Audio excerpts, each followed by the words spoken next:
bisa. Saya tuh tipikal orang yang cashless banget, nggak pernah bawa uang cash, karena nggak pernah suka bawa dompet, jadi nggak pernah bawa duit. Jadi saya sebel banget kalau ke beberapa tempat makan yang nggak bisa bayar non cash, termasuk debit card. Nah, ini yang kemudian harus direspon secara positif oleh beberapa pengusaha. Tapi di Indonesia jelas ada pergeseran dari saluran penjualan secara offline ke online, hampir di semua kategori produk konsumen. Nah, yang biru ini produk household, kebutuhan rumah tangga. Yang biru muda itu entertainment, yang biru tua itu discretionary. Jadi yang ya ibaratnya apa ya, produk tersier yang nggak butuh-butuh banget lah. Gitu. Nah, kita lihat di sini peningkatan pada kebutuhan snack, household supply, personal care, kebutuhan pokok itu meningkat drastis. Kita lihat ya di sini saya kasih panah merah. Ini meningkat drastis. Tapi penjualan yang paling fantastis itu adalah salah satunya Zoom Meeting, terus Netflix. Nah, ini ada di sisi ini. Di sisi biru muda paling kanan. Lihat tuh. Supply-nya luar biasa. Demand-nya luar biasa tinggi. Orang semua berpindah ke online. Dulu orang mencerna atau semua level kementerian, teman-teman di pemerintahan itu mencerna apa itu industri 4.0, apa itu industri 4.0. Hari ini tidak suka mereka ditampar dengan industri 4.0. Nah, inilah kita masuk ke dalam era industri 4.0. Nah, ini kan udah berapa paparan tentang tantangan dalam kondisi pandemi ini yang jelas kita semua terdampak, termasuk saya pun terdampak. Saya pengen masuk ke sesi awal. Teman-teman silahkan tuliskan di kertas atau dipikirkan 3 hal. Diskusikan usaha-usaha apa saja yang muncul dan laris di era pandemi. Silahkan ditulis di chat boleh, atau kalau ada yang mau paparkan langsung boleh ditulis di chat. Saya pengen kelas ini ya, interactive session ya. Gitu.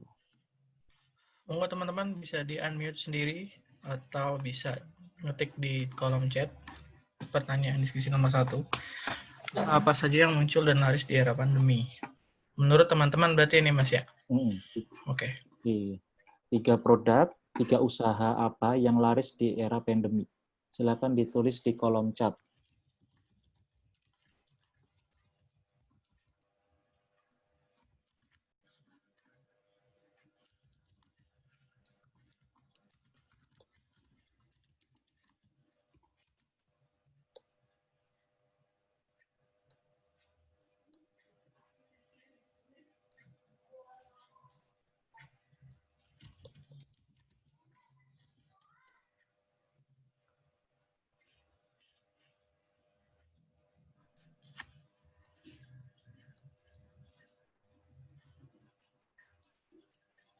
Mana ya kolom chat? Oh ini.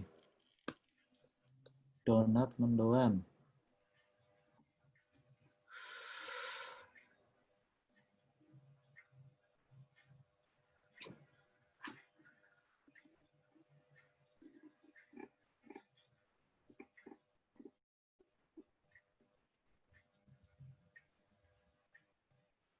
Snack ringan, kuliner. Yola bilang snack ringan, betul. Ini kita akan banyak di rumah, nonton drakor sambil cemil-cemil. Silakan beli Gurasik. Food and beverage, jasa branding produk, online class. Nah, ini yang ada yang menarik. Paramita Rizky, sepeda. Viral banget. Saya baru kali ini benar-benar ngeliat toko sepeda tuh ngantri kayak Indomart. Disinfektan, betul. Semua produk bikin disinfektan hari ini. Kalau kita lihat Indomart, bingung sampai sekarang pilihannya mana yang paling murah deh. Udah bukan yang mana yang paling bagus. Masakan rumahan, just tip barang kos, snack. Betul, donat mendoan. Bisa jadi, tergantung wilayah. Ini promo nih kayaknya, mendoan kering. Silakan dikirim ke sini samplingnya. Kuliner, face shield, masker, hand sanitizer, makanan, kuota, sepeda, masker, makanan, furniture, masker, kebutuhan dasar, hidroponik, betul, sayur tuh lagi sayur organik terutama yang lagi meningkat, kalau sayur biasa justru menurun. Game konsol, wow, game konsol menarik juga ini. Mas Tovan kayaknya beli PS5 ya Mas ya? Nanti ajak main ya Mas. Ruang Guru, wah, iya betul sekali, jual Netflix. Oke, frozen food makanan siap, makanan delivery dan masker. Nah, ini kan kita udah mulai insight ya, akhirnya teman-teman udah mulai sensitif dengan kebutuhan-kebutuhan yang ada di kita. Dan kita lanjut ke diskusi berikutnya.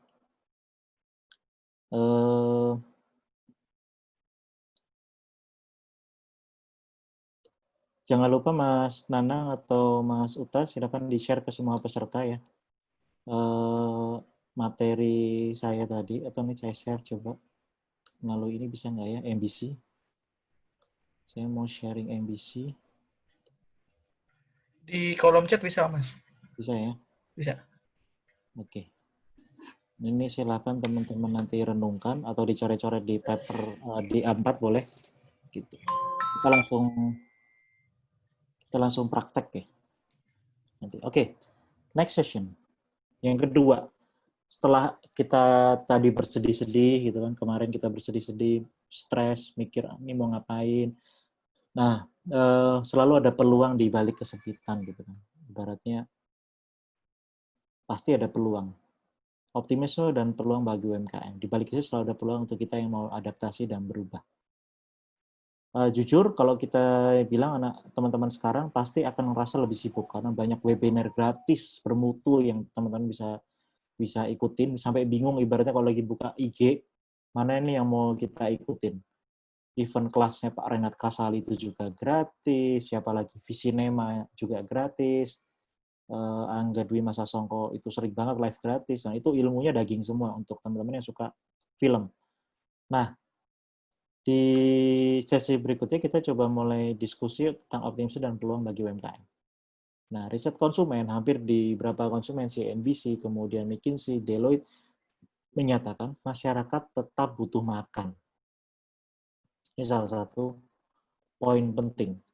Nah, saya udah bantu beberapa teman-teman usaha yang sekarang berfokus pada pengembangan produk makanan, tapi benar-benar dia harus mengurangi bersentuhan dengan klien, misalnya dengan kasus dine-in ya, restoran dine-in ini semua kedisrupt, semua harus delivery, frozen, vakum, dan sebagainya. Nah, itu sekarang lagi berkembang banget.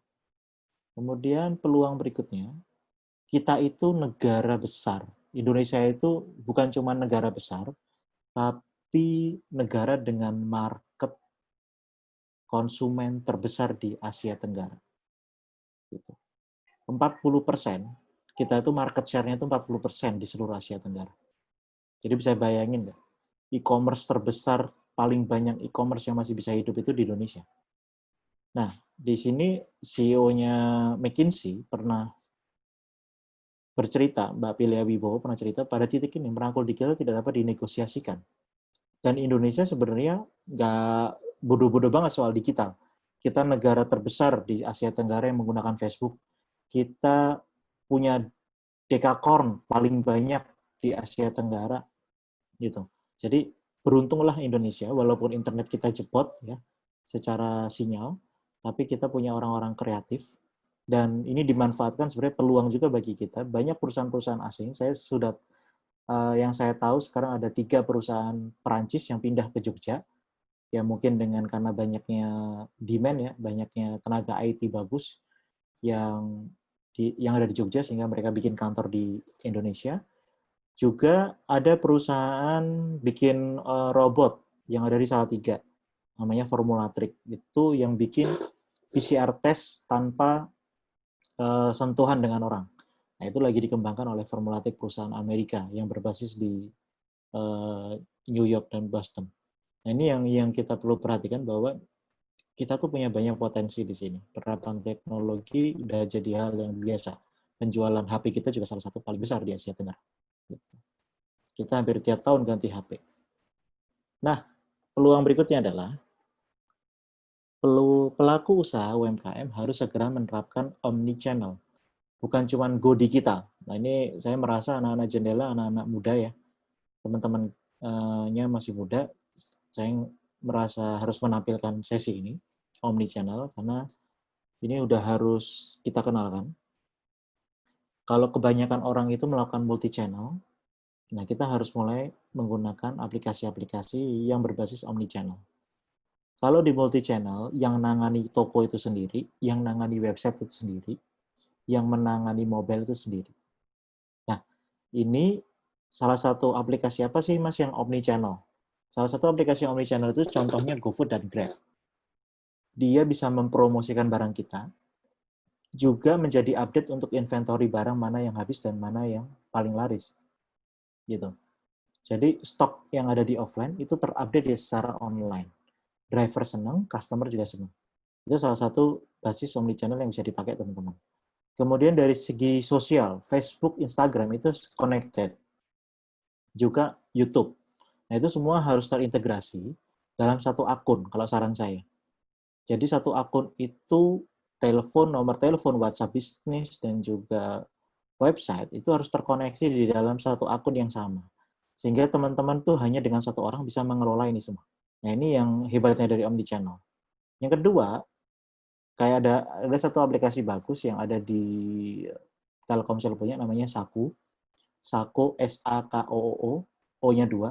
Itu dia, kalian teman-teman bisa bikin satu akun, dan itu bisa langsung berjualan di Lazada, Shopee, dan juga Bukalapak secara bersamaan. Keuntungannya apa? Yang saya lihat ya. Yang saya lihat keuntungannya adalah inventory data produk kalian. Yang kedua, kalian bisa men-save data customer yang paling sering beli. Karena sebenarnya bisnis itu, kalau teman-teman pernah dengar yang namanya Pareto ya, 20% customer itu menghasilkan 80% profit. Percaya atau enggak? 20% customer itu menghasilkan 80% profit. Sisanya itu yang mempengaruhi naik turunnya omset. Tapi customer yang loyal itu sebenarnya profit yang paling besar bagi kita.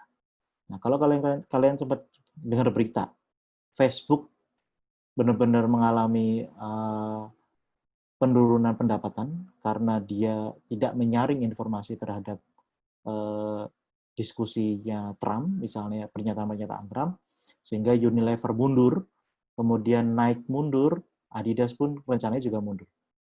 Berapa triliun pendapatan Facebook itu hancur. Nah, itu ngerinya Pareto. Artinya Facebook itu selama ini tergantung sekali dengan korporasi besar untuk iklan. Nah, itu yang disebut Pareto. Masalah banget tuh kalau customer loyal kita tuh keluar. Oke, kita lanjut ke omnichannel penjelasannya. Omnichannel itu cara pengusaha mengepung konsumen. Bahkan sekarang dengan artificial intelligence. Jadi kalau teman-teman di Facebook ya, habis baca berita tentang misalnya tentang apa ya? Tentang sepeda. Ketika kita buka semuanya pasti muncul sepeda. Nah, itu algoritmanya digital emang luar biasa gila. Cuman nggak banyak kita memanfaatkan itu. Nah, ini yang harus mulai teman-teman pelajari lebih lanjutnya. Nanti kita bisa tanya jawab ya. Sesi tanya jawab tentang omnichannel. Nah, kalau ada produk-produk nggak? Ada nggak Mas produk-produk desa?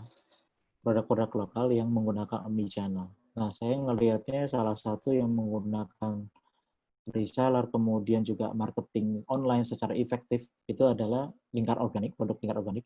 Tapi saya contohkan dua ini. Ini produk yang mengangkat isu pemberdayaan juga, tapi tetap laris di pasaran. Gitu. Beras organik, lingkar organik. Sekarang kita masuk ke Indoguna ada. Kita masuk ke Rans Market itu dia juga ada di Jakarta. Kita masuk ke mana lagi ya? Toko-toko bayi itu hampir ada semua. Tapi di online dia juga berkuasa banget. Di Tokopedia, Shopee dia juga hampir luar biasa laris. Yang di kanan, Nares, ini Mas Hafiz Nasrullah, usianya masih muda, 32 tahun kalau nggak salah. Dan dia sudah bisa membuat produk yang bersaing dengan Young Living, YL. Ini kalau cewek-cewek pasti tahu. Kalau bagi bapak yang sudah bapak ini ancaman bagi dompet kita. Karena Young Living sangat mahal gitu. Maka beralihlah ke produk lokal yang namanya Nares. Nares ini tahu betul dari mana asal produk bahannya itu berada. Jadi dia benar-benar tahu petaninya itu ada di mana, bahannya seperti apa, bahkan proses yang dilakukan mereka, pabriknya pun juga ada di desa, di salah satu desa di Kendal. Nah, ini penting bagi kita untuk mulai peduli tentang isu pemberdayaan. Apakah produk yang kita beli itu fair trade atau enggak? Nah, ini yang kemudian bisa dicek semuanya melalui omnichannel. Nah, saya cukup happy dengan dua produk ini yang saya paparkan karena secara on-air juga kenal, sering kita berdiskusi tentang pemberdayaan, dan ini yang harus jadi inspirasi bagi teman-teman untuk kepo tentang produk-produk mereka. Nah, sampai sini ada pertanyaan nggak? Kalau ada pertanyaan langsung di kolom chat. Sebenarnya ada Mas di kolom chat. Sebentar tak balik karena agak cukup jauh. Ini dari Mas Yuda sebenarnya.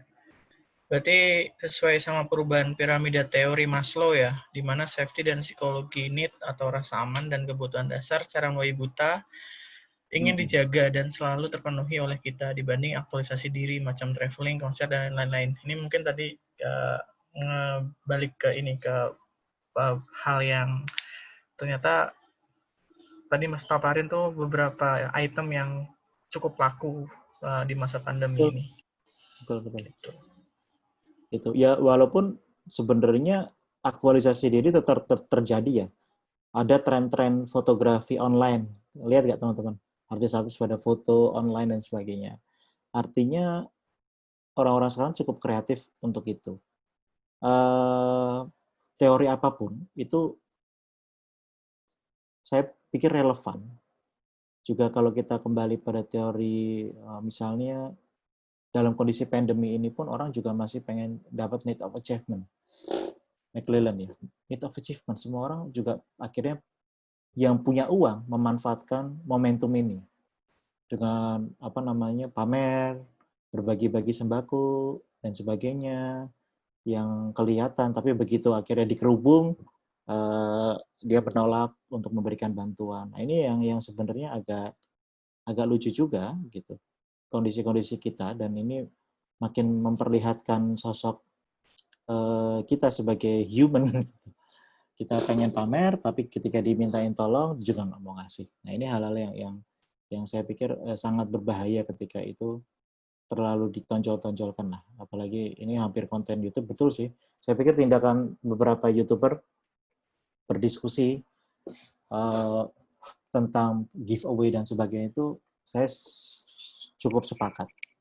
Gitu, karena sekarang kesannya semua YouTube, Instagram itu sangat transaksional. Gitu.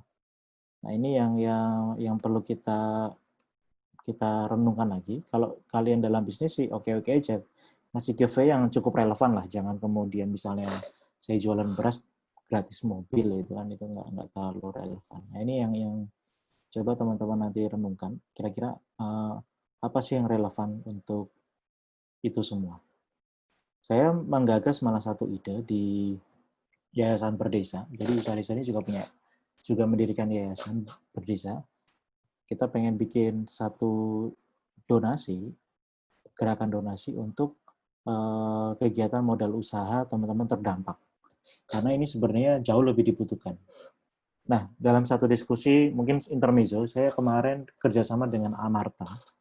Kalau teman-teman tahu Amarta kan cukup viral ya, karena staff susnya Mas Andi Tovan yang jadi staff sus mengundurkan diri karena isu bocornya surat.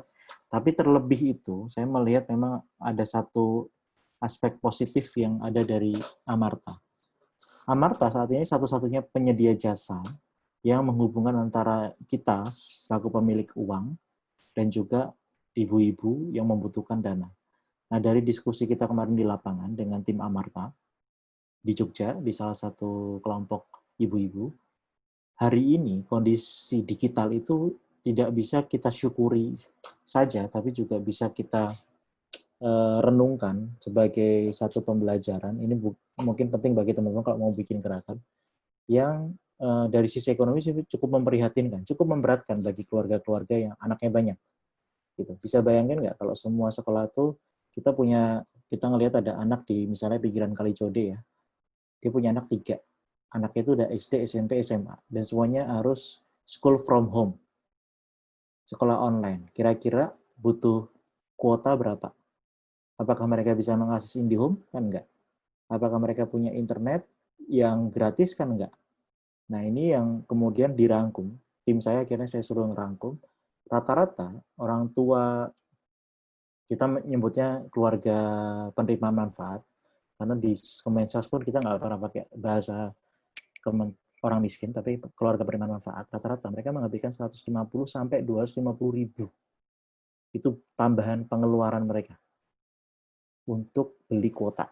Nah, ini silakan teman-teman renungkan, karena ini sebenarnya benar-benar saya waktu dengar itu tuh mau nangis, karena selain banyak orang tuanya juga terdampak PHK, kalau teman-teman juga pernah lihat story, Gojek juga penurunan omset, tapi mereka tetap harus beli kuota untuk sekolah. Ini harus perlu direnungkan betul-betul. Dan saya cukup sempat juga emosional, karena kenapa belum ada tindakan dari Kementerian Pendidikan terkait hal itu. Oke, kita lanjut ke diskusi ya. Tapi teman-teman bisa lihat kanan kiri, jangan sampai ada saudara-saudara kita yang nggak bisa belajar karena nggak bisa beli kuota. Nah, ini mulai agak global. Bagaimana menangkap peluang itu?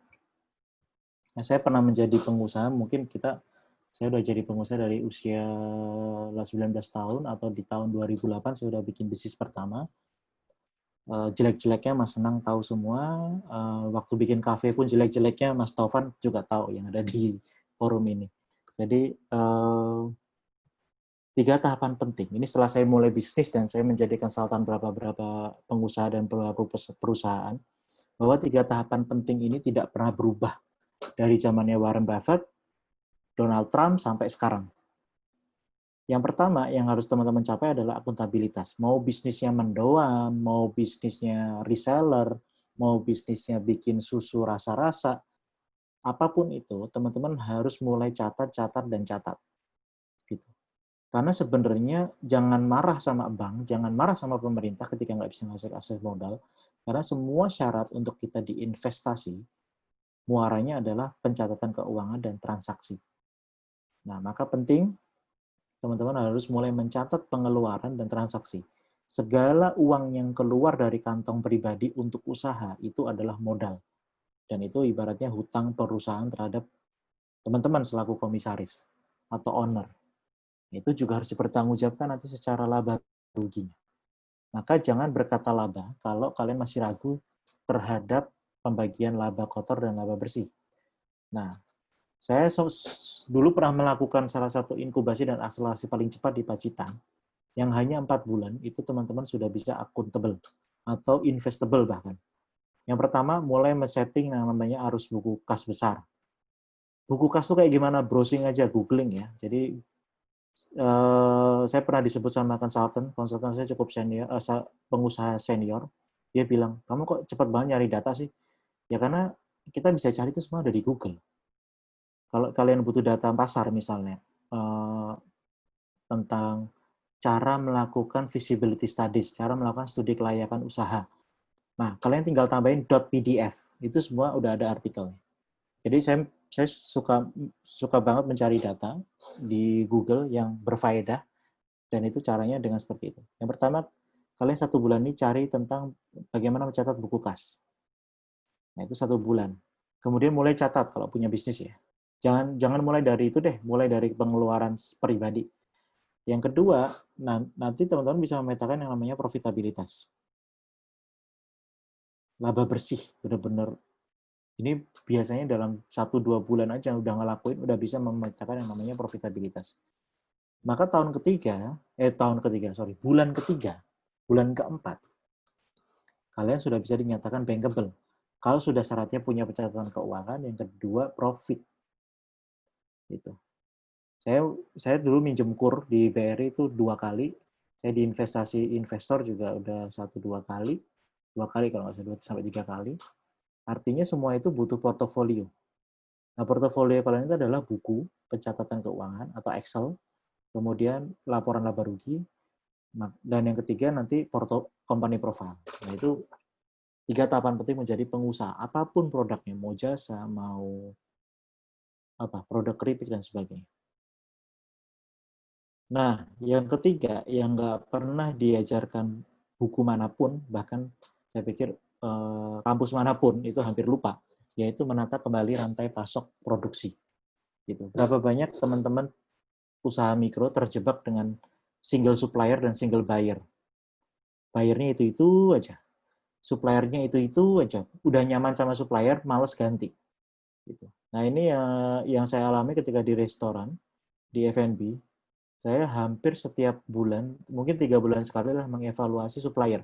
Jadi kalau ada supplier yang mulai lambat ngirimnya, produknya jelek, itu kita ganti supplier dan sebagainya. Nah, ini penting bagi kita untuk mengecek lagi rantai produksi. Jadi kalau misalnya tadi saya melihat di grup ada ini ya, ada yang usaha ada yang namanya mendoan. Bener nggak ada yang namanya mendoan kering tadi? Udah keluar, Mas. Ini langsung ke ini aja, Mas. Ada yang chat nih, kalau pengalaman saya merintis makanan. Oke. Sekalian bertanya dia. Oke. Kuota mahal, soalnya kita pernah. Oke, Kak, bagaimana? Oke, langsung saya mungkin jawab. Kak, gimana ya? Di masa pandemi ini kan jualan jadi online semua, otomatis ada ongkir. Nah, aku mencoba jualan makanan, tapi kendalanya di ongkir, karena ongkirnya lebih mahal daripada harga makanannya. Oke, langsung kita jawab ya. Pertama, makanannya apa? Kedua, kebijakannya seperti apa? Jadi gini, ada beberapa teman-teman saya yang sukses, silakan cek di Instagram, ada yang namanya Ayah Sayur. Itu tadinya pemilik warung makan, Ayah Sayur.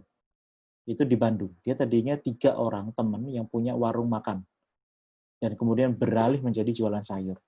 Dan dia menggratiskan pengiriman. Selama apa? Produk teman-teman itu sudah ada perhitungan HPP-nya. Gitu. Jadi ongkos kirim itu dijadikan HPP. Gitu. Kalau keberatan dengan gosen, karena gosen sekarang memang mahal banget. Jadi mau nggak mau kalau misalnya jarak 1-2 kilo, 1-5 kilo, silakan di gosen atau diantar sendiri. Tapi kalau kirim, nah pengiriman itu banyak banget opsinya. Kalau jumlahnya banyak, kalau teman-teman masih bisa akses menggunakan kereta, pakai kalok, itu hanya 3.000 per kilo. Jogja Jakarta itu 3.000 per kilo. Jogja Surabaya itu 3.000 per kilo. Jogja Malang itu 3.000 per kilo. Dengan minimal 10 kilo. Jadi perlu riset. Makanya saya coba nanti ngajarin adalah riset. Jangan tergantung sama Gojek, jangan tergantung sama Grab. Banyak sekali opsi pengiriman. Jangan tergantung sama JNT dan sebagainya. Ada Cobra, ada Wahana, ada hampir semua pengiriman itu saya pernah coba. Jadi disitulah kuncinya kita research. Kemudian kalau teman-teman misalnya ada kompetitor, kok dia bisa ya gratis ongkir? Nah, coba dibeli. Kenapa mereka bisa gratis ongkir? Dibedah HPP-nya. Jadi jadikan ongkir itu aspek dalam harga pokok produksi. Oke? Nanti kalau mau lanjut silahkan diskusi. Ini Mas Tovan kuota mahal soalnya kita pernah punya menteri yang bilang kalau internet cepat juga buat apa. Nah, ini Mas Tovan suka gitu deh. Kalau pengalaman saya, Mas Tovan ketawa nih mendoan kering karena mendoan sebenarnya basah ya Mas. Kalau pengalaman saya dari Azizah Mal, kalau pengalaman saya merintis makanan pendamping yaitu bawang goreng aneka varian sejak Mei kemarin. Di bulan pertama sehari bisa berpuluh-puluh botol, tapi di bulan kedua seminggu ada yang beli 1 orang pun alhamdulillah. Bagaimana menghadapi kondisi itu, Mas? Nah, kebanyakan gini, kita itu nggak pintar memaintain customer. Gitu. Customer yang pertama beli itu sebenarnya emas. Jadi orang yang mau mencoba itu orang-orang yang sebenarnya kita butuhkan. Maka tanyalah masukan, apa sih yang salah dari produk saya? Gitu. Memang dikritik itu berat ya, tapi bagi saya customer yang mau memberikan kritik langsung itu adalah customer yang baik. Karena dia sebenarnya sayang sama produk kita, sayang sama kita sebagai pengusaha.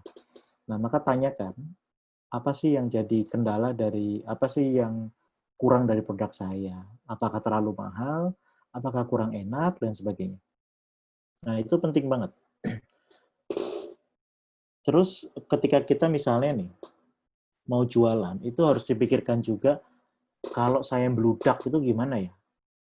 Kalau saya bludak order itu penanganannya gimana ya? Bisa jadi ketika waktu berpuluh-puluh botol itu, delivery-nya terlambat, kemudian slow respon di WhatsApp, kemudian ketika ada komplain tidak langsung ditanggapi. Bisa nggak kita merubah komplain menjadi sahabat? Sangat bisa. Saya dulu pernah sampai dimaki-maki, dianjing-anjingin ya di kafe. Itu bisa saya rubah menjadi opportunity. Gitu. Saya gratisin, kemudian saya ajak diskusi apa sih yang salah, kemudian apa yang harus dikembangkan. Ketika saya ngembangin produk, saya undang terus dia untuk jadi namanya food tester. Sampai akhirnya malah bersahabat. Nah, ini yang sebenarnya tinggal kita tuh bagaimana merespon masukan. Karena sebenarnya ketika orang kecewa, bisa jadi mungkin dia lagi PMS, mereka lagi pengen makan enak, tapi kita dapat makanan yang nggak sesuai ekspektasi. Ini penting banget, teman-teman harus tanya lagi. Yang kedua, jangan lesu. Saya kemarin menyarankan sama teman saya yang biasa bayar Food Grammar, saya dorong untuk, oke, habis Food Grammar kita coba IG Ads, kita coba Facebook Ads dan sebagainya. Karena gini, pasar itu ceruknya banyak banget. Ada orang yang main Instagram aja, ada orang yang main Facebook aja, ada orang yang main dua-duanya. Nah, itu harus dikuasain semuanya. Jadi kalau habis channel marketingnya A, lagi channel marketing B dan sebagainya. Memang kalau kita udah masuk dunia bisnis, ya gitu harus maintenance. Ini from Pang is dead. Siapa ini? Mending mana? Harga mahal tapi free ongkir atau harga friendly plus ongkir? Bang Sidki Mas Nanang. Harga mahal tapi free ongkir atau harga friendly plus ongkir? Saya soal ongkir dan tidak ongkir itu sebenarnya nggak isu sih kalau ngelihat sekarang ya. Gitu. Orang bilang free ongkir dan sebagainya, itu sebenarnya perang yang kalian nggak perlu masuk. Gitu. Karena sebenarnya tetap pada produk dan excellent service. Saya pernah nyoba beberapa produk ketika melakukan riset produk sayur misalnya di Jogja. Banyak yang keren-keren yang mereka udah berani iklan di deodoran, mereka iklan di kuliner Jogja, mereka iklan di banyak food grammar. Ketika saya pesan, slow respon. Bahkan saya nanya invoice-nya mana nih, kok udah jam 4 nggak dikirim. Katanya terakhir order jam 4. Akhirnya saya cancel. Beberapa saya coba cancel karena saya pengen tahu respon dia gimana terhadap cancel. Nah, teman-teman tuh sebelum masuk ke bisnis harus juga coba gitu loh. Coba rasain yang free ongkir dan yang nggak ongkir. Kenapa sih mereka nggak mau ngasih free ongkir? Apakah produk yang benar-benar very special? Nah, itu harus dicoba. Ini mungkin masukan buat teman-teman. Sebelum bikin bisnis, coba dulu kompetitor. Jangan pede sama produknya gitu.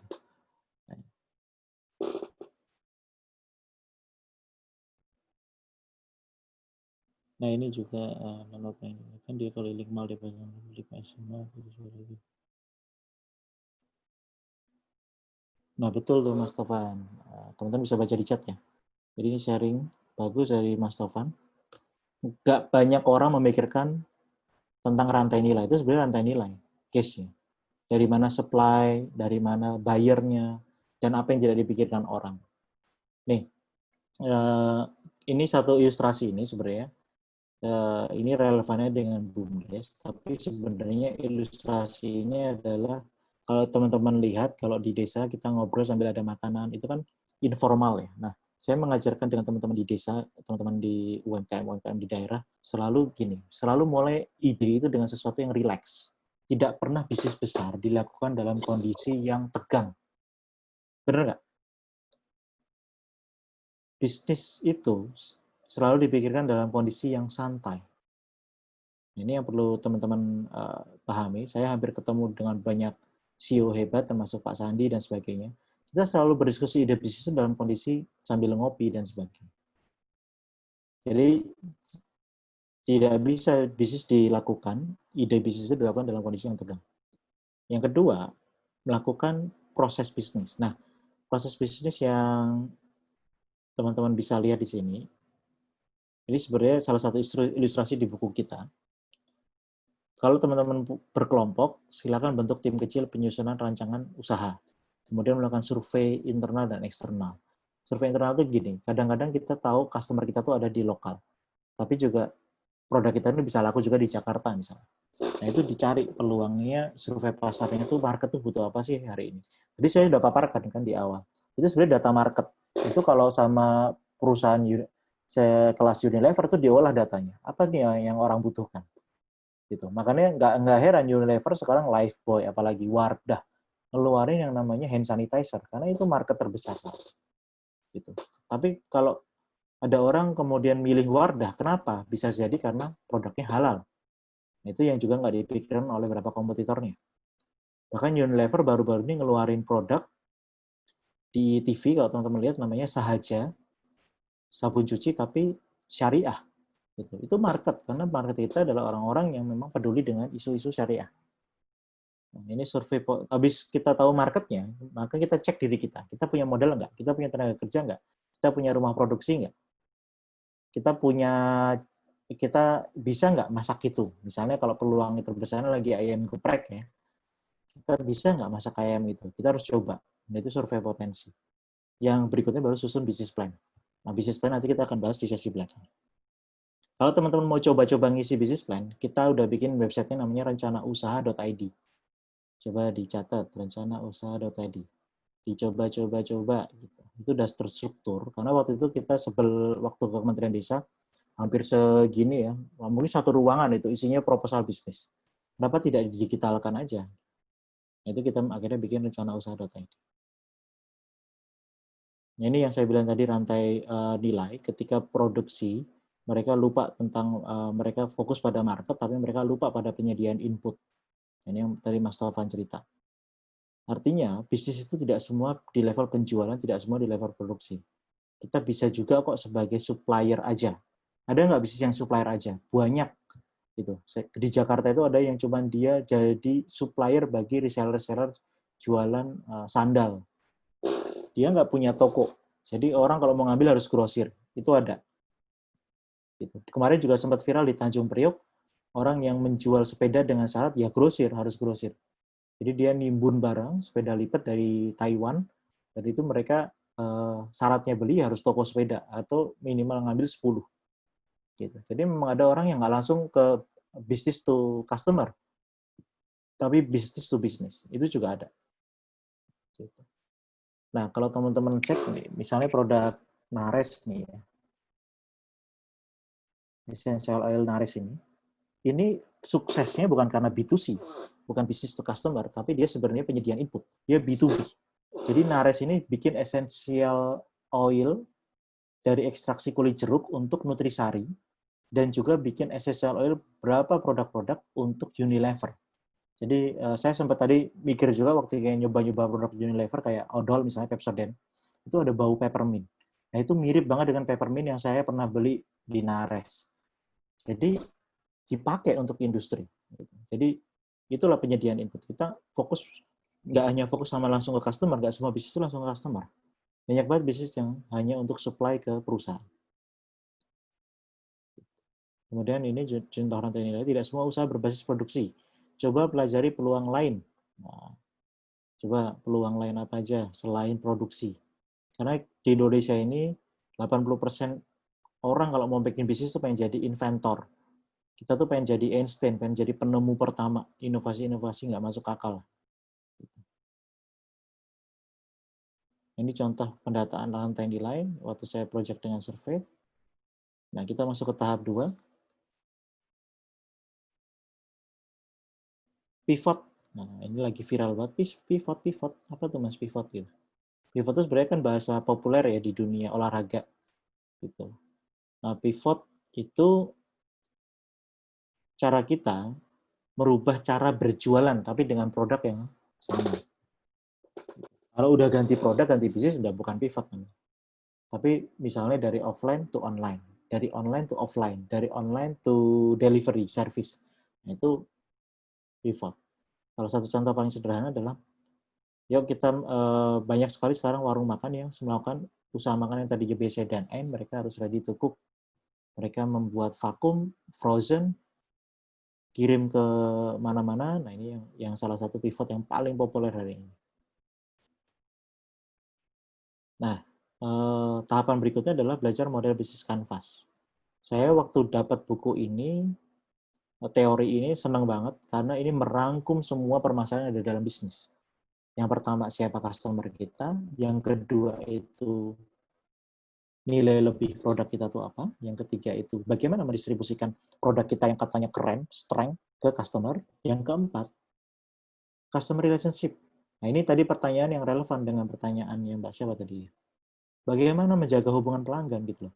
Kita udah sukses nih delivery berpuluh-puluh kiriman bawang, tapi kita nggak menjaga customer relationship. Nah, ini yang big problem dalam semua bisnis usaha mikro.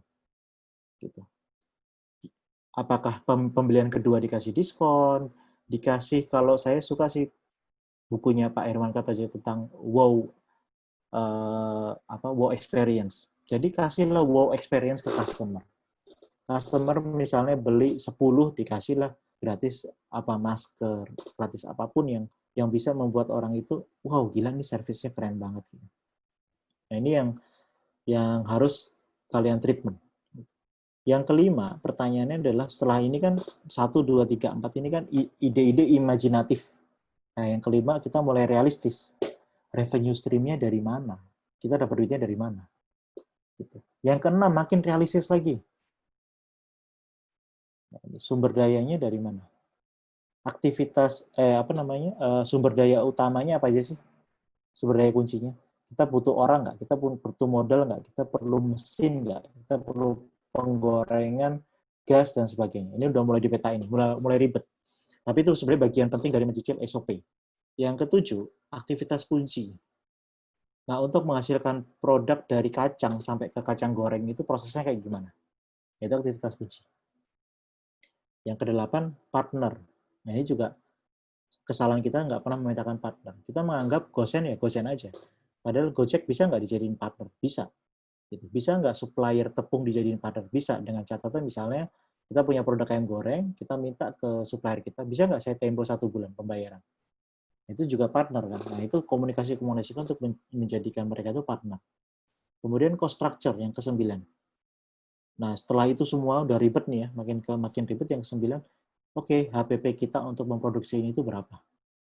BP-nya kapan? Return on investment-nya gimana? Return on investment-nya seperti apa? Berapa persen? Nah, ini yang perlu dipaparkan. Nah, ini kan gambarnya cukup imajinatif dan menarik. Tapi nanti teman-teman coba latihan. Saya tadi udah kirim di chat.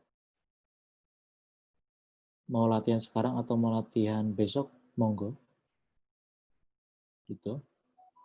Kurang lebih kayak gini yang di chat kan. Nah, ini penting banget memetakan semua yang ada di dalam bisnis kalian. Nah, ini ada pertanyaan juga dari Rizky Yuda Negara. Nama saya juga Universitas Jawa Pusat di ITB.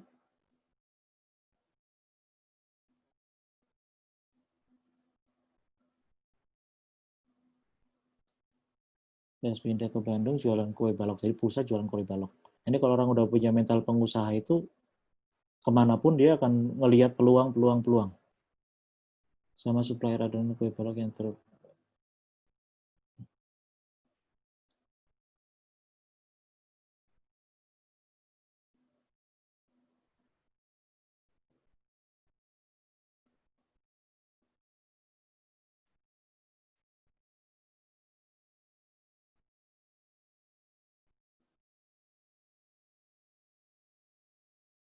Ya. Jadi isu kue balok ya. Kalau saya sih gini, saya selalu percaya pada prinsip people are replaceable, termasuk juga supplier are replaceable. Jadi ketika supplier nggak bisa dikompromi ya bikin sendiri gitu. Kita nggak bisa tergantung dengan supplier ini mas, dengan supplier satu. Misalnya gini, Nares itu sebenarnya juga bukan supplier essential oil pertama. Unilever dulu juga pertama kali pasti beli dari essential oil seperti Young Living, beberapa produk-produk lainnya. Sehingga artinya apa? Selalu ada peluang bagi supplier baru kan. Kalau misalnya panggilannya Mas Rizky atau Mas Yuda nih, itu terkendala dengan supplier satu, maka create supplier lain. Ajari mereka untuk bikin adonan. Kalau misalnya kita nggak mau ya, bikin adonan sendiri, masalah cost, investment, dan sebagainya. Nah, gitu. Jadi kita harus punya R&D di situ. Saya cukup krisis ya ketika tergantung sama orang. Saya dulu juga beberapa ada supplier risol dan sebagainya, kemudian juga ada supplier mayones. Nah itu saya makanya selalu bilang, saya selalu evaluasi supplier 3 bulan. Kalau nggak mau ngikutin model bisnis kita, ya kita ganti suppliernya. Gitu. Jadi percaya aja, kita sudah punya market, tinggal gimana kita juga melakukan efisiensi, mengedukasi market, dan juga memberikan peluang usaha bagi yang lain. Gitu. Dulu, contoh saya punya production house ya, bikin-bikin buku kenangan, ketika satu nggak bisa mengerjakan spiral saya dalam waktu yang saya tetapkan, ya saya ganti gitu. Walaupun harus bayar lebih mahal. Tapi karena bagi saya excellent service itu penting. Nah ini, jadi nggak usah khawatir soal supplier, bisa diciptakan atau riset sendiri. Nah, bisnis yang berperdagangan itu masuk bagian dari social entrepreneur. Social entrepreneur. Betul. Social entrepreneur itu biasanya bukan cuma bisnis yang memberdayakan, tapi sebenarnya bisnis yang juga fokus pada profit, tapi juga bisa mengukur impact terhadap masyarakat seperti apa. Gitu. Kira-kira Zoom conference ini memberdayakan nggak? Atau punya impact nggak, teman-teman? Punya kan gitu. Karena Google Meet nggak familiar. Saya akuin ya, di kantor kita juga pakai Zoom. Kenapa? Karena Zoom itu bisa langsung direct ke Facebook, bisa langsung direct ke Facebook Live. Dan bagi saya itu memudahkan banget untuk grab market. Karena kita lembaga apa kan training juga gitu. Nah, sedangkan Google Meet tidak mengakomodasi itu. MS Teams apalagi gitu. Terus Skype lebih lemot lagi kan gitu. Nah, inilah yang sebenarnya kita suka bias antara social entrepreneur maupun entrepreneur. Saya sebenarnya kita belum menemukan kesepakatan sih tentang apa itu social entrepreneur. Tapi ketika kita fokus untuk menjaga kejujuran, misalnya, oh saya beli barang dari petani, kalau bisa lebih daripada harga market. Oh selain saya misalnya saya nggak beli harga market, tapi saya ngajarin dia untuk misalnya akuntabel. Saya ngajarin dia tentang literasi keuangan, saya ngajarin dia untuk sama-sama bekerja sama kemitraan, agar dia juga bisnisnya bisa berdaya. Nah ini hal-hal yang sebenarnya memberdayakan orang itu sangat sepele. Ketika kalian punya bisnis yang sukses, menampung banyak karyawan dari mana-mana, dari ibu-ibu yang memang butuh pekerjaan, itu pun juga sebenarnya pemberdayaan loh. Gitu. Jadi jangan dikira gini misalnya, oh ini perusahaan jarum, oh ini perusahaan apa lagi ya, semen, ini nggak pemberdayaan, nggak juga gitu. Kalau kita mau mengukur impact-nya melalui social return investment, itu sebenarnya bisa juga mereka memberikan impact. Karena yang mereka berikan adalah pekerjaan bagi orang.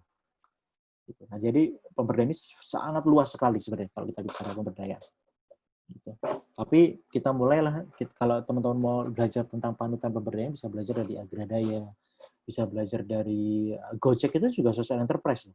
Impact-nya luar biasa ketika saya baca report tahunan ini tahun 2018. Mereka sudah menjual berapa juta produk UMKM, mengantarkan produk UMKM melalui aplikasi GoSend. Jadi itu juga pemberdayaan luar biasa, Gojek.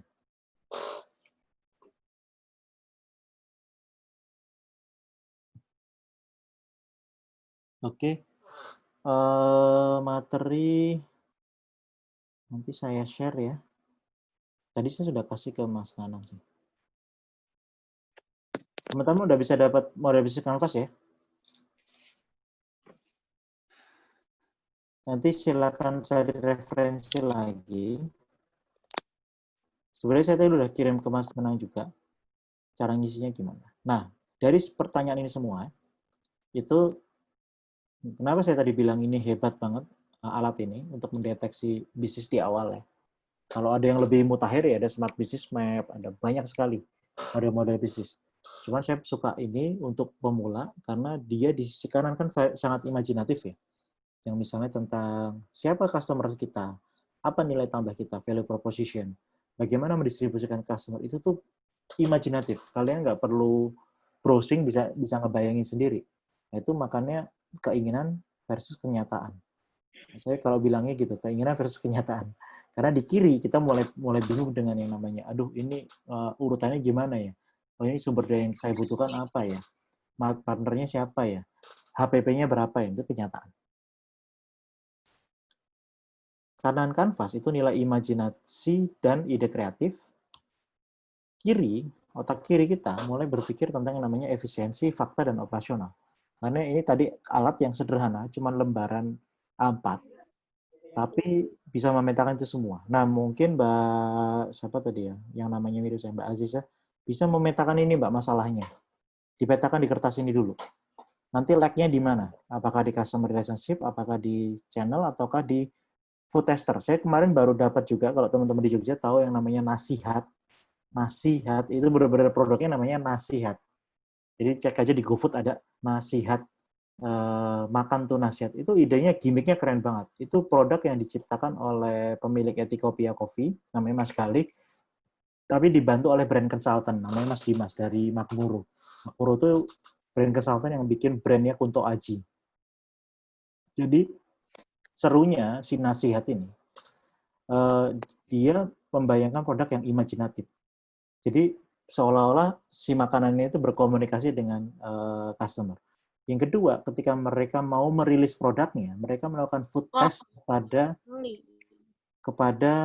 customer, kandidat customer mereka. Ada 10 food tester mereka berikan dan melakukan blind test.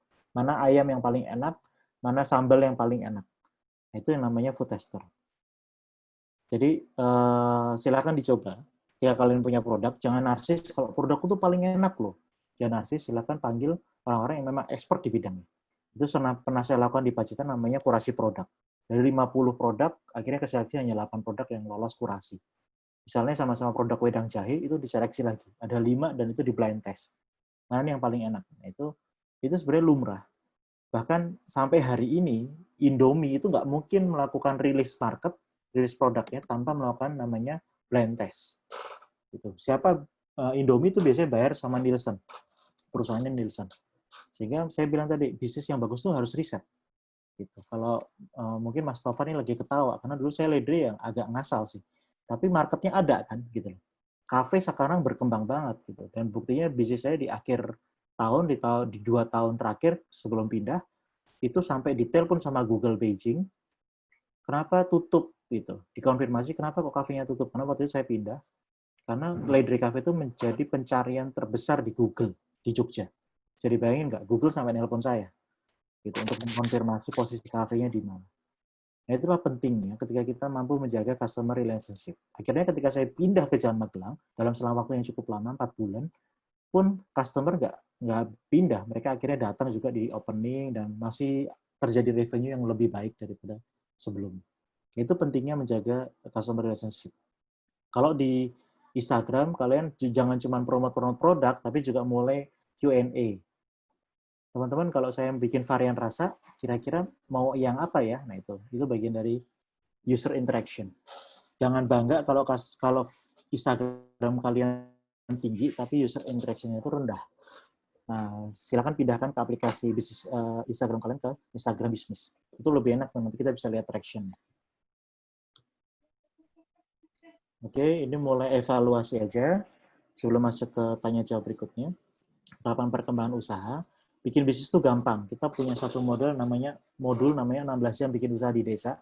Dan itu sudah membuktikan hampir ribuan bisnis. Mungkin saya hitung ada 4.000 bisnis yang udah lahir di Indonesia karena modul itu. Kita intensif pelatihannya 8 jam sehari kali 2 hari. Makanya namanya 16 jam bikin usaha di desa. Itu sudah 2.500 alumni di BUMDes, 2.400 alumni di KUBE, kelompok usaha bersama fakir miskin, program Kementerian Sosial.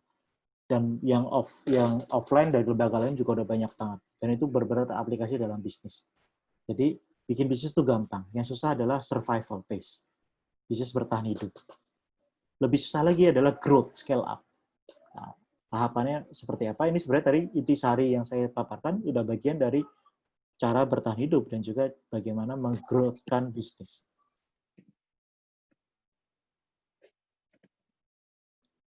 Nah, fase bisnis bertahan hidup, teman-teman harus membekali diri sebagai owner bisnis itu dengan mampu menganalisa rantai nilai bisnis kalian.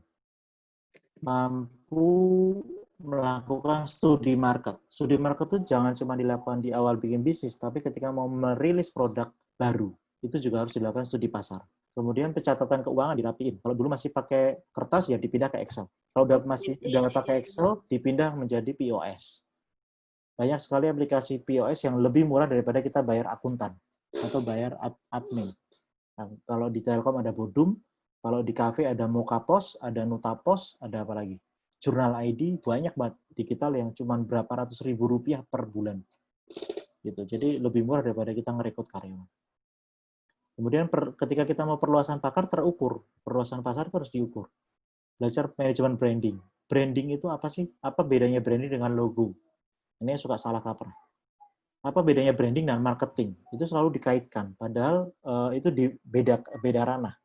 Kemudian manajemen SDM. Nah, ini paling penting. Kita pengennya growth, tapi lupa memaintain customer. Akhirnya turnover-nya tinggi. Banyak yang resign. Banyak yang keluar. Yang paling penting yang saya note di belakang sampai saya itemin itu adalah belajar reinvestasi. Kita kalau sudah sukses, nggak sayang sama bisnis kita. Kita udah beli mobil, udah beli rumah, tapi ganti pisau di kafe aja tuh sayang banget. Ganti talenan untuk keripik aja tuh sayang banget. Makanya saya kalau nemuin bisnis ide saya itu sering banget nemu talenan yang udah sampai bolong gitu tengahnya, atau pisau yang udah sampai habis besinya. Karena tipikal kita itu malas yang namanya melakukan reinvestasi. Gitu. Maunya tuh take profit terus, tapi nggak pernah mau reinvestasi ke bisnisnya. Padahal bisnisnya yang hidupin kita. Nah, output paling sederhana teman-teman bisa lakuin sekarang untuk level startup. Startup itu bukan digital ya. Startup itu semua bisnis yang dimulai itu startup. Ini yang suka salah kaprah sekarang. Kemudian mikro dan livelihood. Livelihood itu contohnya teman-teman bisa lihat kalau warung angkringan itu livelihood. Mereka jualan untuk makan hari ini. Nah, itu bisa didorong dengan pertumbuhan omset, kemudian nanti output berikutnya kalau kalian ngelakuin ini semua, bisa dilihat dari pertumbuhan laba. Kalau sudah mulai bisnisnya besar, gitu kan, kalian bisa menghitung yang namanya pertumbuhan aset. Output level 2 bisa dilihat dari peningkatan volume produk, sehingga kalau misalnya tadi penjualannya menurun, nah itu harus segera evaluasi. Kalau memang udah nggak bisa diselamatkan, ganti bisnis. Gitu. Peningkatan jumlah karyawan, perluasan pasar, efisiensi manajemen, punya SOP usaha itu penting. Saya penggila SOP usaha, karena bagi saya bisnis itu harus bisa di remote. Ngapain kita capek-capek jadi owner kerja sendiri. Ini berapa produk-produk binaan kita yang udah sukses menjalankan akselerasi dan inkubasi dengan kita. Oke, pertanyaan terakhir. Jadi, sudah siapkah teman-teman menjadi bagian dari pengembangan produk UMKM di desa yang berkelanjutan? Terima kasih. Itu dari saya. Kalau ada pertanyaan, monggo.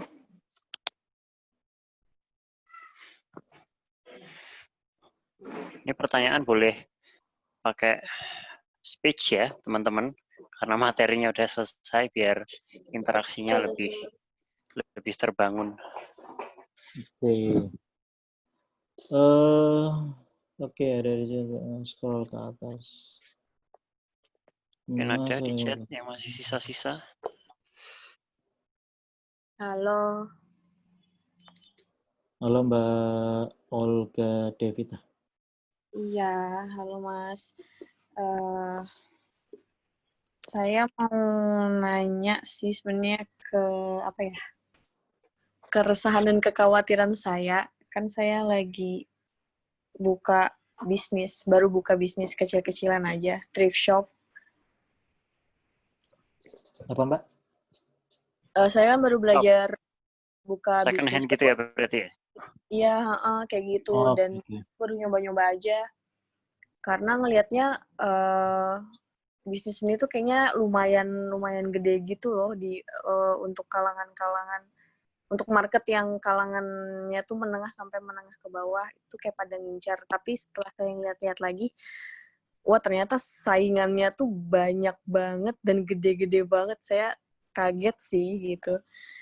Dan saya sendiri kayak jadi bingung, ini gimana ya caranya biar orang tuh bisa ngelirik produk yang saya jual di situ. Bingung sih cara ininya, masih marketingnya sebenarnya Mas. Soalnya kemarin saya sempat nyobain IG Ads, itu tuh nggak terlalu ngaruh gitu. Lebih ke promo kayak gitu Mas. Dan untuk sekarang ini kebanyakan customer saya masih di lingkungan circle pertemanan saya, keluarga, teman-teman gitu. Nah saya tuh jadi bingung juga gimana ya caranya ngembangin bisnis ini di luar dari circle pertemanan saya atau keluarga saya kayak gitu. Itu sih Mas, saya bingung sih sebenarnya juga. Ya, jadi biasanya kalau saudara atau teman yang beli itu antara kasihan ya. Oke, jadi Bener-bener. ini kan fakta ya. Jadi tadi Mbak Olga udah bikin bisnis, kemudian ditemukan fakta setelah melakukan riset ternyata banyak banget dan banyak pemain besar. Gak usah berkecil hati, semua pemain besar itu mulai dari pemain kecil. Tapi mereka bedanya udah lama dan punya jaringan yang lebih baik gitu. Misalnya kayak Mbak Olga mungkin bukan temannya Aukarin atau temannya siapa ya? Temannya Marion Jola sehingga juga nggak bisa di-endorse. Nah ini penting sebenarnya, tapi kalau kita ngelihat case-nya, saya lagi ngamatin MS Glow sama PS Store yang ditangkap nih gara-gara ilegal. Ini sebenarnya menarik, case-nya menarik banget. Saya waktu misalnya PS Store itu muncul, saya udah curiga karena saya kenal betul malah sama importirnya yang ngurusin bea cukainya dan sebagainya. Jadi lucu kalau mereka bilang nggak bayar bea cukai karena sebenarnya ada orang dalam bea cukai yang bermain di situ. Nah, itu saya tahu dari namanya Mas Edo di Jogja yang dia udah cerita, dia orang Batam. Dia cerita kalau Mas saya udah nggak bantu Mas Putra Siregar karena itu akan chaos gitu. Dan artinya bisnis itu perlu dipikirkan juga etiknya gitu. Ada juga kemarin kalau sempat viral di Magna Talk, saya lupa namanya. Kalau teman-teman lihat pernah dipanggil kan di Magna Talk, Huzain siapa ya itu, saya lupa namanya. Itu juga bisnis yang ngeri banget gitu. Jadi nggak usah berkecil hati Mbak kalau ada orang viral tuh misalnya ya, itu bisa jadi bisnisnya nggak sustain. Magna Talk. Saya cari dulu ya. Ini sebenarnya jadi refleksi bagi kita sebagai pengusaha juga. Event kita bisnis, jangan cuman, Mohan Hazian. Nah itu bisnisnya ngeri banget. Bagi saya itu bisnis yang ilegal. Kalau di Inggris, di Eropa itu udah digerebek gitu. Karena dia bilang, jadi produk lu original. Enggak, produk gua premium. Nggak ada produk premium di luar original itu ya premium gitu. Nah, jadi ini cukup ngeri banget. Caranya misalnya bisnis Mbak gini, tadi produk second ya. Nah ini bisa mulai, ini kan marketnya niche ya. Jadi market ini ada market potential, ada yang market niche-nya tuh besar banget, ada yang niche. Nah market niche itu tuh sedikit, tapi kalau Mbak bisa masuk itu bagus banget. Gitu. Nah dulu produk saya misalnya kafe saya itu kafe namanya Cafe and Gallery. Dulu Ledri Cafe itu Cafe and Gallery. Kenapa saya bikin Cafe and Gallery? Karena saya ngerasa dulu ketika kita di UFO, unit fotografi UGM, itu mau dapat tempat pameran tuh susah dan mahal. Ngantri gitu. Akhirnya saya fasilitasi Ledri itu menjadi gallery room. Jadi collaborative room yang itu hampir langganannya anak-anak ISI sama UIN komunikasi dari dulu untuk pameran. Karena itu jadi syarat mereka kan untuk lulus misalnya. Jadi hampir tiap bulan itu saya punya tema, punya event di situ, dan juga saya pernah bikin fashion show, saya pernah bikin discussion, datengin Irwan Ahmed, Salina, dan itu for free. Nah, itu niche market.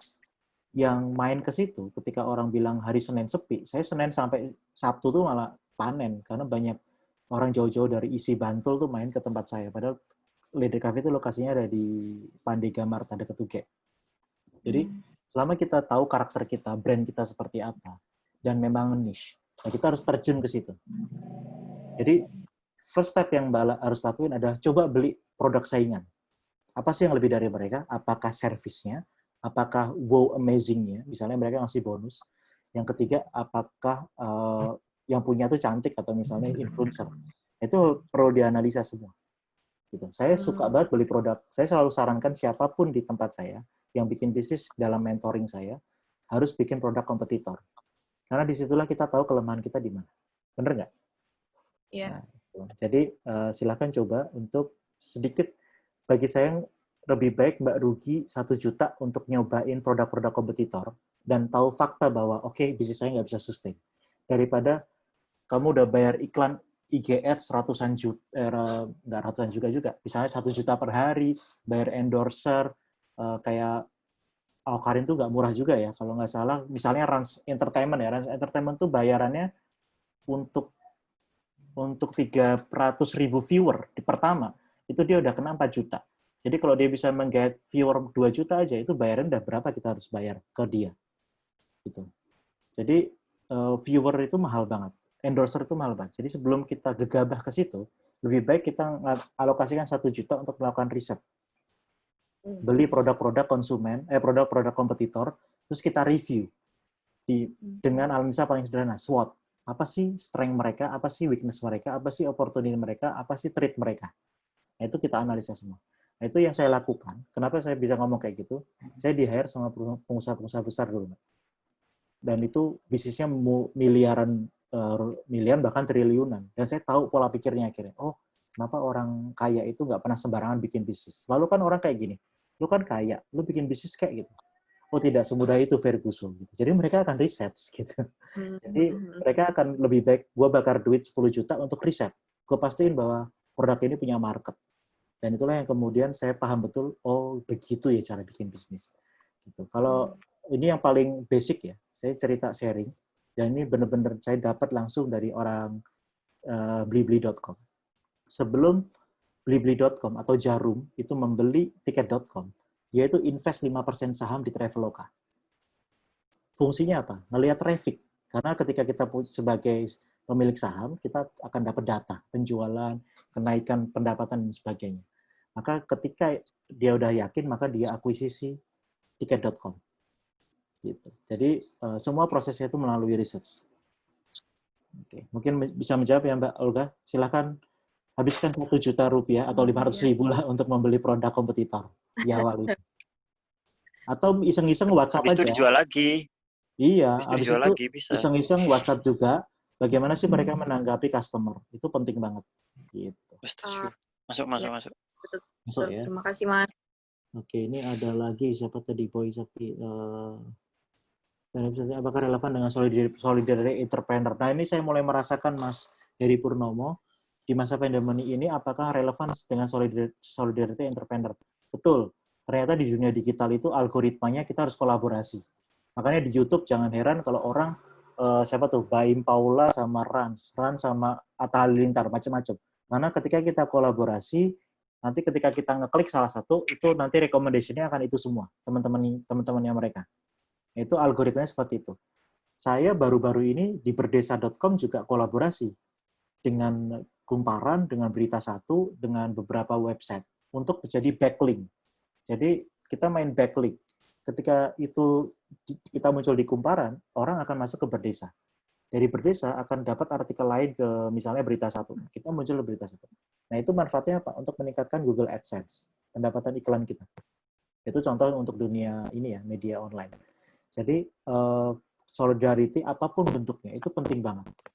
Misalnya Presu, kalau saya lihat kolaborasi dengan beberapa produk UKMK lain, dengan ASP dulu, ayam saus pedas. Nah itu kolaborasi itu penting banget dan apalagi solidarity entrepreneur ya. Nggak ada bisnis yang besar kalau nggak kita melakukan kegiatan yang namanya solidarity entrepreneur. Makanya ada Kadin, makanya ada HIPMI dan sebagainya.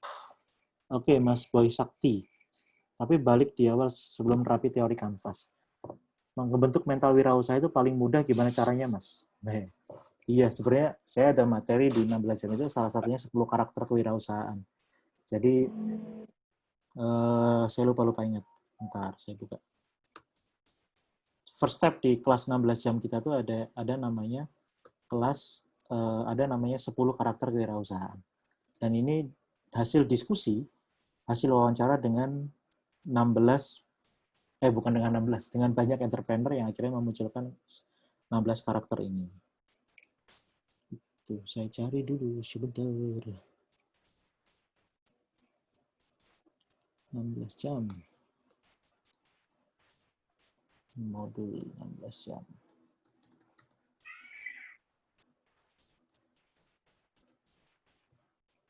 Ya, ini.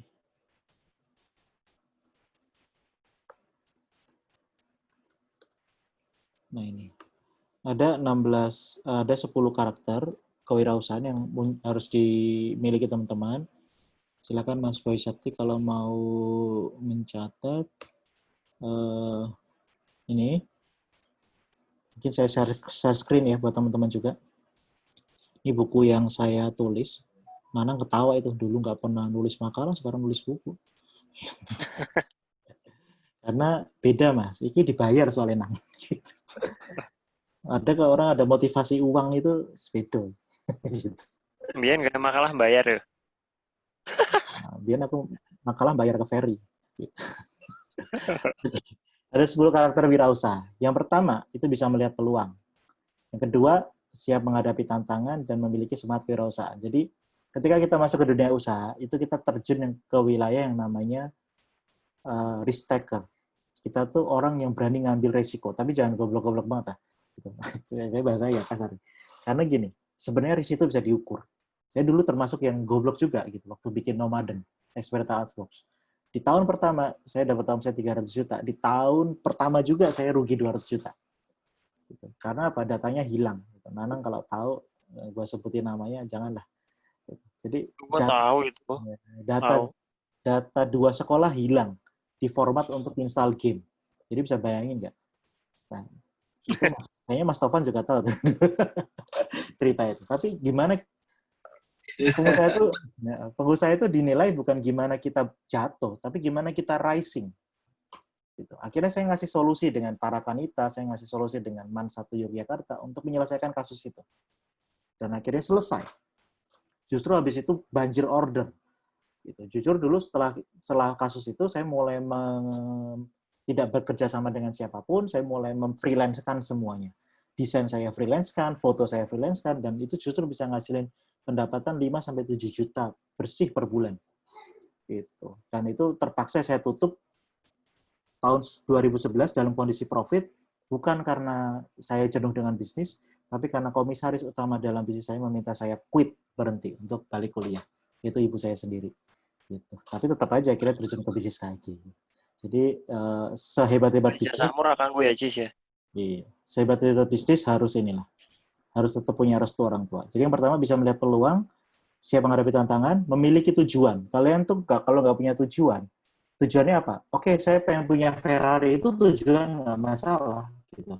Tapi saya pengen juga memberdayakan orang, oke itu juga tujuan orang. Makanya saya pernah diskusi, saya keluar dari FNB itu karena saya gagal menjawab pertanyaan dari seorang konsultan HR terkenal di Semarang dan di Jakarta. Beliau tanya ke saya gini, Mas tujuanmu apa? Punya kafe, pengen punya cabang banyak, atau pengen kaya? Saya nggak bisa jawab dong. Saya bilang, saya pengen punya karyawan banyak, Pak. Sehingga saya bisa memberikan pekerjaan yang banyak. Terus diginin, goblok kamu gitu.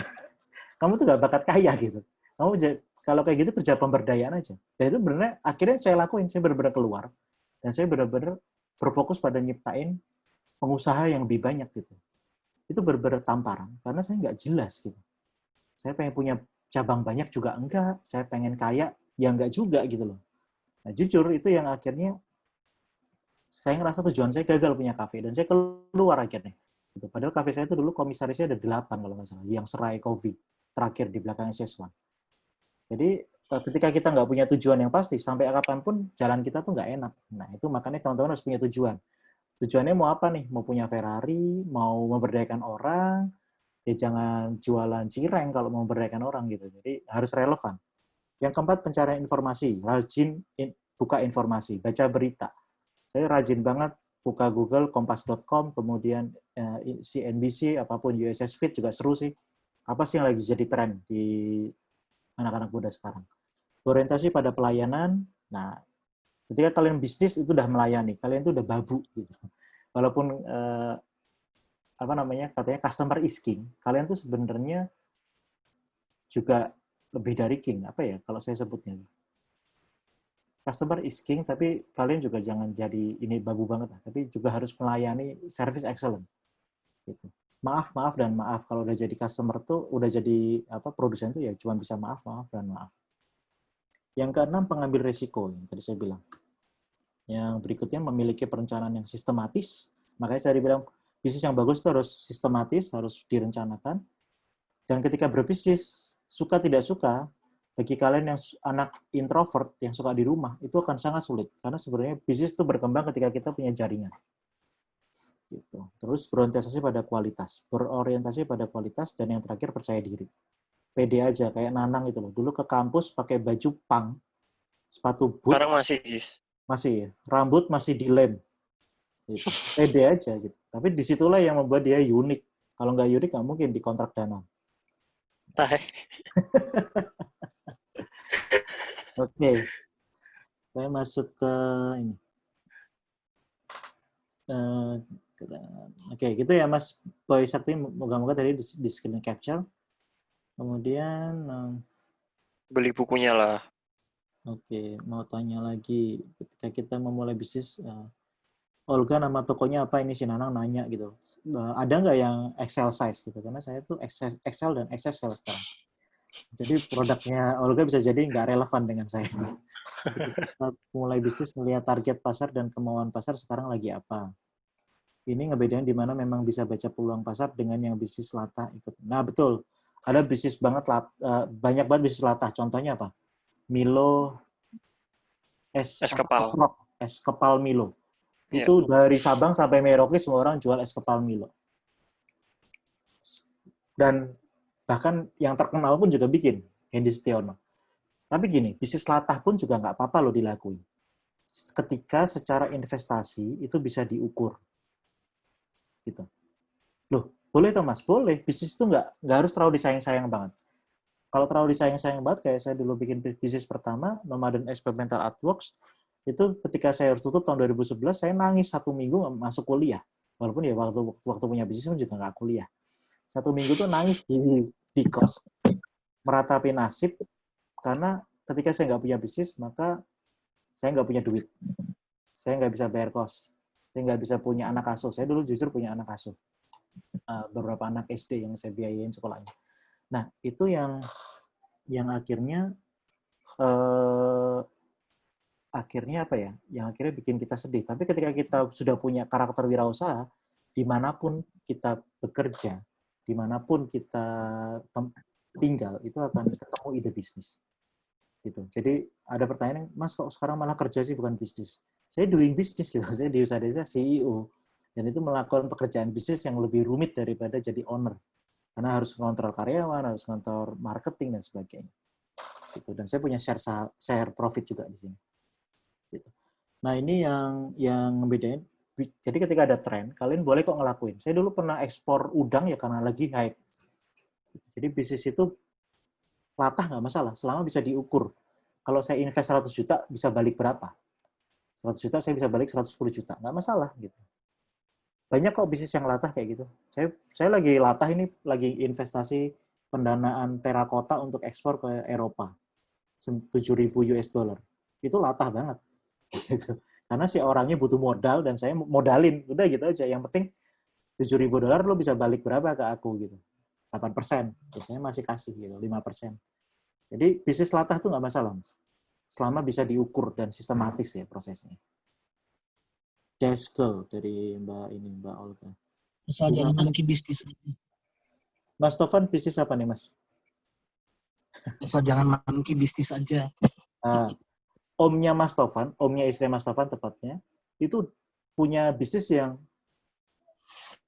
inovatif banget bagi saya. Saya pelanggannya juga, Krema Indonesia. Itu dulu dari rumahan, supply bahan-bahan boba, powder, matcha powder, taro powder. Dulu mikir ya, siapa yang mau beli gitu. Dan sekarang boba boom. Dari usaha yang di rumah kecil, sekarang Krema Indonesia tuh punya ruko, 2 lantai. Jadi 2 ruko dibeli langsung dan 2 lantai. Dia sampai beli mesin roasting, saya penggila roasting ya, mesin roasting Buhler, produk Jerman, dan itu harganya sama mobil, sama bisa buat beli Fortuner. Artinya bisnis yang inovatif tuh gila banget sih. Kita kadang harus research ke depan, apa sih yang akan jadi tren ke depan. Itu yang saya salut banget sama Omnya Mas Tovan, yang sampai sekarang saya sering ke sana pinjem mobilnya. Karena dia penggila mobil ya Mas Tovan. Dari Bunga, Mas gimana cara menanggapi ketika customer kita banyak teman dan keluarga? Terus mereka minta harga teman dan keluarga.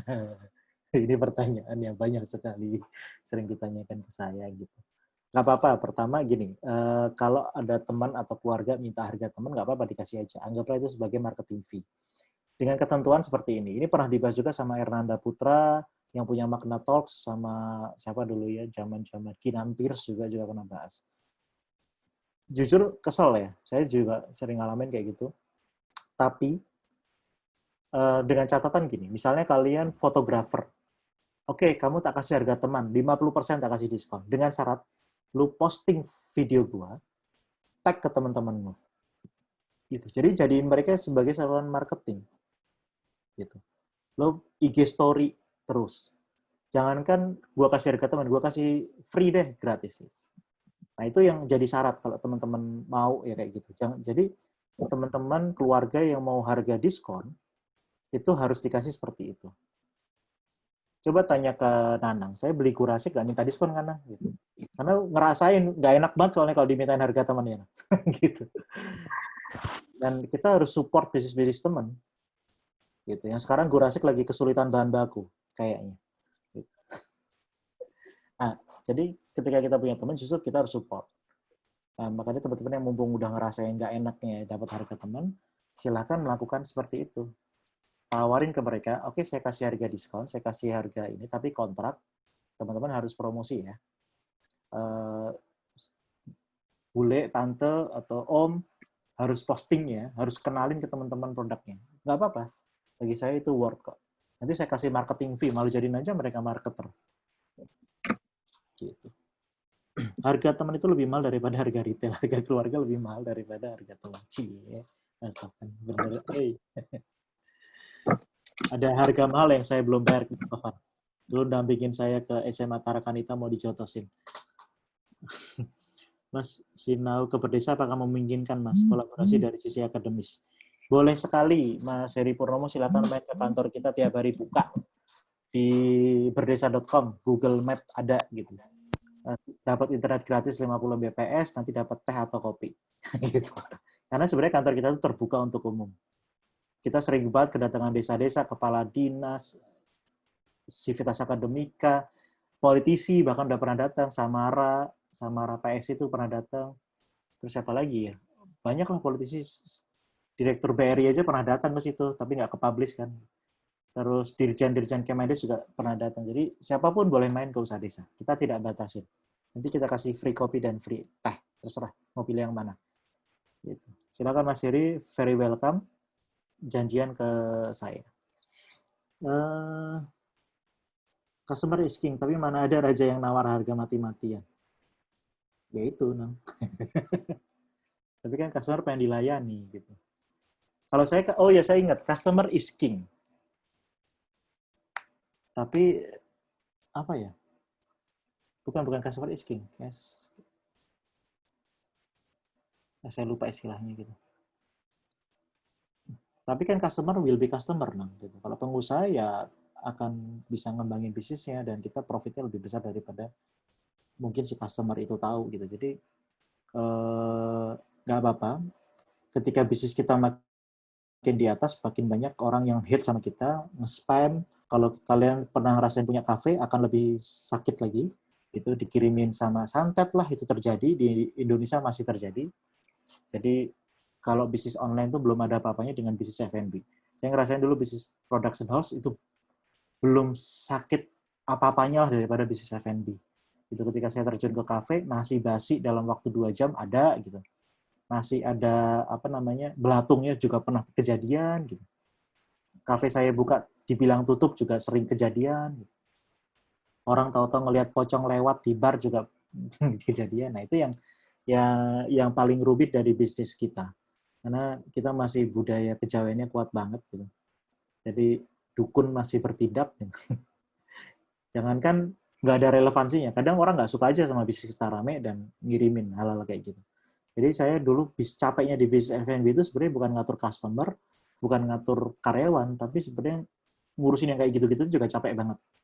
Berkali-kali kita harus bikin yang namanya tahlilan, berkali-kali kita harus ngundang kiai-kiai, ustadz-ustadz untuk beresin yang kayak gitu. Jadi nggak ada satupun bisnis tanpa masalah ya teman-teman. Tapi bisnis itu setelah saya memetakan kemarin dengan teman-teman di Yayasan Plan US, dan juga teman-teman di beberapa program kami yang tentang pemberdayaan anak muda. Entrepreneur itu tidak perlu dilakukan oleh anak-anak muda sekarang dalam cara membangun usaha. Tapi yang saya rasakan adalah ketika kita memiliki entrepreneurial mindset, kita tuh selalu pengen jadi pemenang dalam pekerjaan, dalam berkarir. Gitu. Jadi itu yang saya rasain. Saya selalu pengen jadi champion, saya pengen naik jabatan, saya pengen itu, dan itu penting banget. Saya tipikal yang ketika sempat saya kerja sebagai sekretaris fakultas di Visipol UGM, saya melarang anak-anak yang lulus 4 tahun, IPK 4 tapi masih blank pengalamannya. Makanya di Visipol UGM, kalau nggak salah sekarang, itu bagi yang mau wisuda tuh wajib ngambil job interview dan penulisan CV. Karena Treasure Study mengatakan alumni Visipol di fakultas manapun, di universitas manapun, itu penerimaan pekerjaannya sangat rendah. Nah, itu yang jadi concern saya ketika saya mau balik ke kampus. Jadi, walaupun saya nggak dianggap ya waktu bisnis, nggak pernah dianggap sama UGM, tapi saya masih balik ke kampus di Visipol 6 bulan, 7 bulan. Gitu. Dan itu sempat diketawain sama dosen-dosen. Ngapain lu balik? Dulu waktu kuliah nggak pernah ke kampus. Sekarang udah lulus malah ke kampus ya. Memang niat saya waktu itu memang mau bantu mendesain program gimana agar kampus Visipol itu lebih bisa diterima oleh perusahaan gitu. Karena orang UGM tuh malu-maluin. Ditanya gaji mau berapa, terserah gitu. Itu yang sering ini. Betul sekali. Cis, perkenalkan saya Mada. Bagaimana cara menemukan, ini bukan Mada Sukmajati kan? Ketawa lu, nak. Dosen saya itu. Dosen saya namanya Mas Mada juga. Lalu ini Mada, Mbak atau Mas? Bagaimana cara menemukan mentor untuk Mada Sosiologi. Betul. Bukan Mada Sukmajati. Bagaimana cara menemukan mentor untuk orang yang baru memulai bisnis? Apakah mentor usaha cukup desa dong untuk membangun usaha? Ya bisa melalui berdesa.com bisa ya. Agak narsis sedikit. Mentor cukup berpengaruh untuk membangun usaha. Betul. Kalau mentor kalian Pak Mardigu Wowi ya siap-siap ngerogoh kocek mahal untuk biaya pelatihan dia 10 juta sampai buku-bukunya jutaan rupiah. Kalau mentor teman-teman misalnya siapa ya? Tung Desem Waringin ya juga siap-siap akan setiap sesinya akan ada duit yang harus dikeluarkan. Jadi mentor itu gini, mentor itu sebenarnya ada di sekitar kita sih. Saya bahkan kadang bermentor sama orang-orang desa yang nggak punya bisnis, tapi dia wise banget menjalani hidup. Itu mentor juga gitu. Jadi mentor itu kalau kita digital marketing ya mentor kita siapa? Sekarang di Instagram yang paling laris deh, yang paling murah, Nico Julius. Saya juga ngikutin itu. Dan karyawan saya suruh ikut gitu, untuk belajar bagaimana sih memaksimalkan, mengoptimasi Instagram. Di level digital marketing, SEO, saya juga punya mentor, saya kerjasama juga sama Tunjo. Saya kerjasama juga di digital marketing, saya punya beberapa brand consultant. Untuk urusan saya, misalnya saya sebagai CEO, saya juga masih sekolah, saya punya mentor. Mentor saya Action Coach. Saya sekolah di Action Coach sekarang. Untuk menjadi CEO yang baik gitu. Karena saya merasa ilmu saya menjadi CEO itu masih sangat kurang gitu. Memanage saya punya tim di Malang, saya punya tim di Jombang, saya punya tim di Semarang. Jadi saya tuh punya tim hampir tersebar 20 lebih orang tersebar di beberapa wilayah. Dan itu agak rumit bagi saya untuk mengkontrol mereka. Makanya saya sampai belajar juga. Maka mentor itu tergantung dari kebutuhannya, Mas. Kalau finance, ya mentornya siapa yang paling relevan? Kalau dulu ya, teman-teman pasti sempat merhatiin Joska. Tapi sekarang lagi kena masalah kan. Gitu. Tapi gini, kalau Joska lagi jatuh, jangan diambil itunya. Semua ilmu Joska yang di-share di dalam Instagram itu sebenarnya ilmu loh. Dan saya pernah ketemu Mas Akar dalam satu sesi di Kementerian Keuangan. He's very inspiring person. Jadi jangan terlalu dilihat ini ya. Kadang tuh orang kita tuh kalau udah salah satu tuh dijudge habis-habisan. Tapi dia ilmunya luar biasa hebat di Joska itu. Dan saya juga belajar, saya sekarang lagi belajar saham, belajar di mana? IG-nya ngerti saham. Ngerti saham itu saya belajar dari rekomendasi sahabat saya, Miranda. Itu yang nyariin saya untuk belajar di ngerti saham. Jadi kita harus belajar semuanya. Mentornya beda-beda, jangan percaya dengan satu mentor. Gitu. Jadi saya juga belajar dulu sama Mas Hedi Stiono, di Baba Raffi, cuman saya nggak cocok aja dengan prinsip dia jualan franchise gitu. Karena yang dia dapat untungnya sebenarnya bukan di bisnisnya Baba Raffi, tapi di franchise fee-nya. Makanya kalau teman-teman lihat sekarang ada Ngikan, ada Forestry, ada ST Indonesia, nah itu dia untungnya dari jualan franchise-nya, bukan dari produk sales-nya. Nah, itu yang harus di-setting. Jadi siapa mentor kalian mempengaruhi bisnis kalian, dan kalian yang punya hati mana yang paling nyaman mentor itu gitu. Dan saya nggak pernah nyaman sih sama bosman gitu. Jadi saya bukan tipikal mentornya bosman. Mentor saya yang paling setia sampai hari ini tuh Pak Renat Kasali. Itu tempat saya timnya Pak Renat Kasali, tempat saya berkeluh kesah lah gitu. Dan saya punya mentor juga, salah satu pengusaha lah di Kudus, yang itu sampai sekarang kalau saya lagi lesu, lagi nggak ada ide, saya main ke rumah beliau. Gitu. Salah satu penyumbang pajak terbesar di Indonesia. Mas Boy, sedekah rombongan. Boleh, Mas Saptuari juga boleh. Banyak banget. Gitu. Mas Nanang juga banyak tuh ilmunya. Mas Taufan tuh ilmunya banyak loh. Gitu. Jadi mentor kita tuh ada di sini semuanya. Mentor saya Mas Taufan. Kalau nggak ada Mas Taufan, saya udah gila dulu. Nanganin komplain. Jujur, saya dulu dikomplain ratusan juta loh. Kalau nggak ada Mas Taufan, stres aku. Gitu. Wah, ini malah makin malam makin banyak ini. Nambah-nambah orang. Oke, ada pertanyaan lagi nggak teman-teman? Silakan di unmute aja kalau ada pertanyaan interaktif langsung. Sambil Mas Nanang ini sambil ngemas produk Gurasik.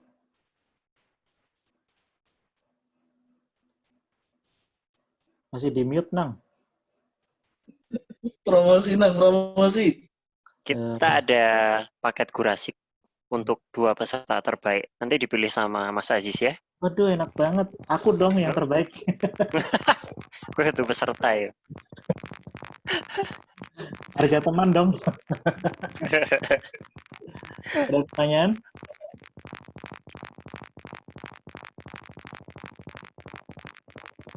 Ini udah ajep-ajep suara pun. Suara siapa sih ini ajib-ajib? Jangan-jangan gara-gara aku unmute nih. Ada pertanyaan teman-teman? Harry mungkin. Harry tadi kayaknya pengen private sih. Oh tuh, Olga tuh. Terus mau tanya lagi, cara produk bisa dikenal gimana? Ya. Cara produk. CEO Gurasik lagi. Oke. Cara produk agar dikenal. Jadi promosi. Gitu. Jadi kalau saya ada toolsnya, saya lupa ya. Nanti silakan sharing-sharing lagi.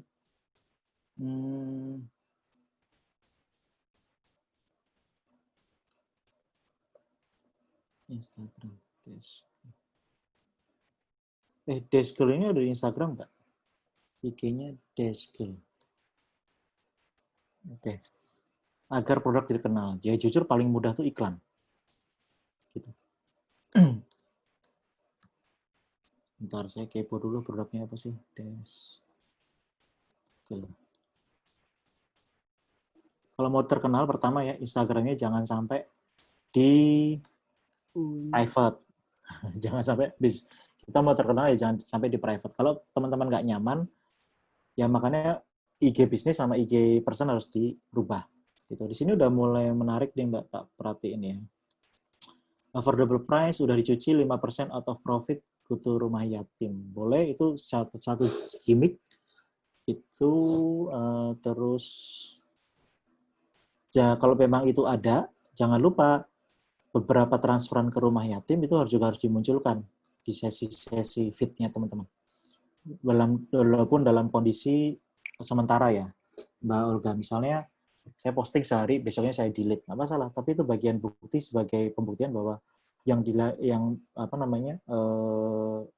share ke profit itu sudah dilakukan. Oh ya, mungkin saya sedikit sharing. Lebih penting branding dulu atau selling dulu? Selling lah. Jualan apapun gitu. Branding perlu. Gini, kalau kalian mau bikin bisnis yang sustain, mulai dari branding. Tapi kalau mau dapat profit yang cepat, mulailah dari selling. Itu bedanya ya. Kalau mau dapat bisnis yang sustain, mulai dari branding. Kalau mau dapat profit yang cepat, gak sayang sama branding, mulailah dari selling. Ilmunya branding itu ada di, kalau kalian suka branding, dengerin Magna Talk. Kalau kalian suka selling, dengerin Jaya Setiabudi. Itu salah satu, ini isu mentor ya tadi. Relevan dengan isu mentor. Saya dulu mentornya juga salah satu Pak Jaya Setiabudi. Kalau nge-training sadis banget itu, sampai sebel banget dulu saya sama beliau. Tapi ternyata ya ilmunya bermanfaat. Apakah konten feed saat menaruh? Oke, ini mungkin sebelum ngomong ke konten maupun feed ya, saya nggak terlalu fokus di digital marketing karena saya udah punya tim. Pendapatan Google AdSense saya vendorkan kepada SEO dan sebagainya. Jadi saya nggak terlalu ngurus itu, Mbak. Tapi yang perlu saya share sekarang, ini penting bagi teman-teman yang berharap bisnisnya akan scale up sampai seperti Gojek. Saya pernah ketemu venture capitalist itu tahun 2016 di Surabaya. Dan beliau, salah satu brokernya dan juga seorang venture capitalist bilang ke saya bahwa, Mas, kalau kamu mau bikin bisnis yang didanai miliaran rupiah, bahkan billion dollars, dia bilang bahwa you have to change your business. Jadi waktu itu dia kasih buku ke saya. Bukunya itu adalah Sustainability Mindset. Kalian teman-teman kalau yang suka baca silakan cari bukunya Sustainability Mindset. Itu bukunya saya baca itu sampai tuntas. Yang saya ketahui adalah kita terlambat. Indonesia itu selalu terlambat. Kita terlambat dalam memahami itu. Negara sudah berubah di tempat lain, kita baru belajar sustainability mindset. Nah, sustainability mindset itu menceritakan tentang bagaimana sebuah perusahaan mendesain. Dia mencari profit, tapi seolah-olah tidak mencari profit. Bingung nggak? Jadi, dia mencari profit, tapi seolah-olah tidak mencari profit. Fokus pada impact. Sustainability mindset ini bukunya Steve Zimmerman. Teman-teman bisa cari, PDF-nya ada, setahu saya itu sekarang bisa di-download, dan ada websitenya juga. Jadi, sekarang venture capital hanya mendanai bisnis yang berimpact, yang punya impact juga, yang memfokuskan pada isu-isu sosial.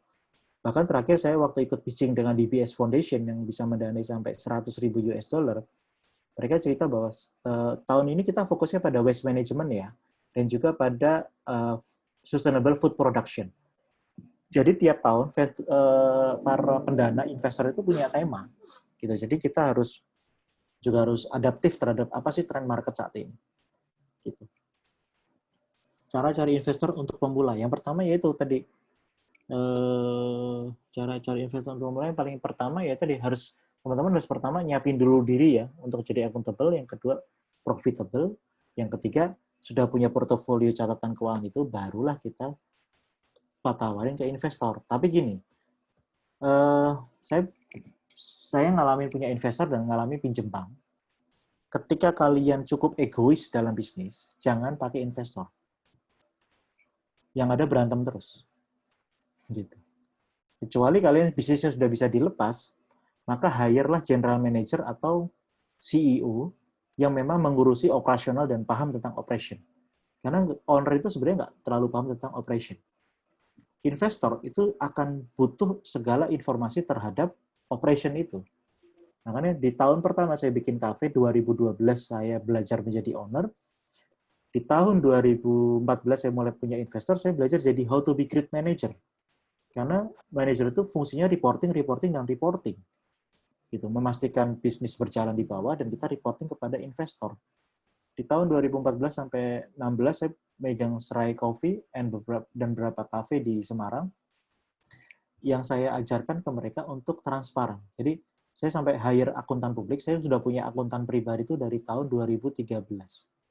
2014. Jadi bisa bayangin nggak? Bisnis saya masih kecil, kafe yang omsetnya cuma 1 juta, 1,5 juta, tapi saya udah hire akuntan itu 2.500.000 per bulan dulu. Sampai sekarang saya masih pakai. Gitu. Karena bagi saya transparansi itu nomor 1. Itu nggak bisa diganggu-gugat. Profesionalisme kalian itu dihitung dari transparansi. Dan saya makanya hire, selain POS, saya juga pakai akuntan untuk menilai apakah laporan saya itu layak dan juga bayar pajak juga. Jadi sejak tahun 2014 saya nggak pernah putus yang namanya bayar pajak. Nah ini yang penting bagi kalian. Kalau itu semua sudah terekam dengan sangat baik, investor tuh datang dengan sendirinya. Itu kalau mau investor. Jangankan investor, kalian bawa dokumen semua lengkap dengan CV, PT, dan juga hakinya teman-teman, laporan keuangan, sodorin ke bank akan ngejar-ngejar. Bahkan dengan bunga yang paling rendah sekalipun. Jadi gitu. Nah, itu yang membuat orang kaya semakin kaya, orang miskin semakin miskin. Karena orang kaya tahu how to build portofolio mereka gitu loh. Itu ya. Jadi nggak usah terlalu isu soal investor. Kalian bisa sih kok dapat investor jangka pendek. Gitu. Kalau kalian udah pede, bikin PT sekali ya, profesional. Halo Mbak. Mbak Mas siapa? mau nanya. Mbak Bunga ya? Oh Iya, Oke, Mas boleh. mau nanya. Kalau misalnya nih, aku tuh kadang kan suka mut-mutan jualannya. Kayak kemarin kan sempat jualan tas juga. Nah, karena apa ya? Banyak yang cuman nanya doang kayak gitu kan. Nanya pas tiap posting cuma nanya aja loh. Jadi mikirnya, udahlah, gak usah jualan lagi deh. Orang gak ada yang beli ini kayak gitu. Jadi udahlah pakai sendiri aja. Kalau kayak gitu gimana Mas? Terus tuh udah selesai nih jajal jualan tas nggak berhasil, jajal jualan makanan ya itu tadi kendalanya di ongkir, harga makanan lebih murah daripada harga ongkir, jadinya nanti lagi deh kayak gitu, udahlah gak usah jualan dulu lah, istirahat dulu. Itu gimana sih Mas biar nggak kemudian itu nggak muncul gitu loh, maksudnya itu aku tuh kadangnya suka mut-mutan gitu loh. Nggak apa-apa sebenarnya gini. Pengusaha itu hampir saya temuin semua pengusaha itu mut-mutan sebenarnya. Tapi mereka bedanya mereka punya duit, kita nggak punya duit kan gitu. Jadi ketika saya pun pernah terjebak dengan mut-mutnya seorang pengusaha gitu. Saya pernah ekspor udang itu hanya berjalan 2 bulan terus kita berhenti karena waktu itu kita kalah saing sama Thailand. Terus saya pernah juga jadi R&D tim di Sydney untuk produk rajungan. Dan itu nggak bertahan lama, ya saya menyarankan untuk lebih expert lagi, kita hire chef. Jadi waktu itu konsultannya bahkan ada Chef Juna juga sama Henry Bloom. Kalau teman-teman tahu, Henry Bloom itu jurinya Top Chef SCTV. Kalau tahu berarti kalian tua. Nah itu akhirnya mereka pakai itu dan akhirnya sekarang salah satu produknya C4, itu kalau kalian lihat cek IG-nya itu Blue Swimmer Crab atau bahasa kita tuh rajungan. Itu sekarang nomor 1 di New South Wales di Australia. Jadi mut-mutan itu nggak masalah selama itu kita udah building tim dan sistematis.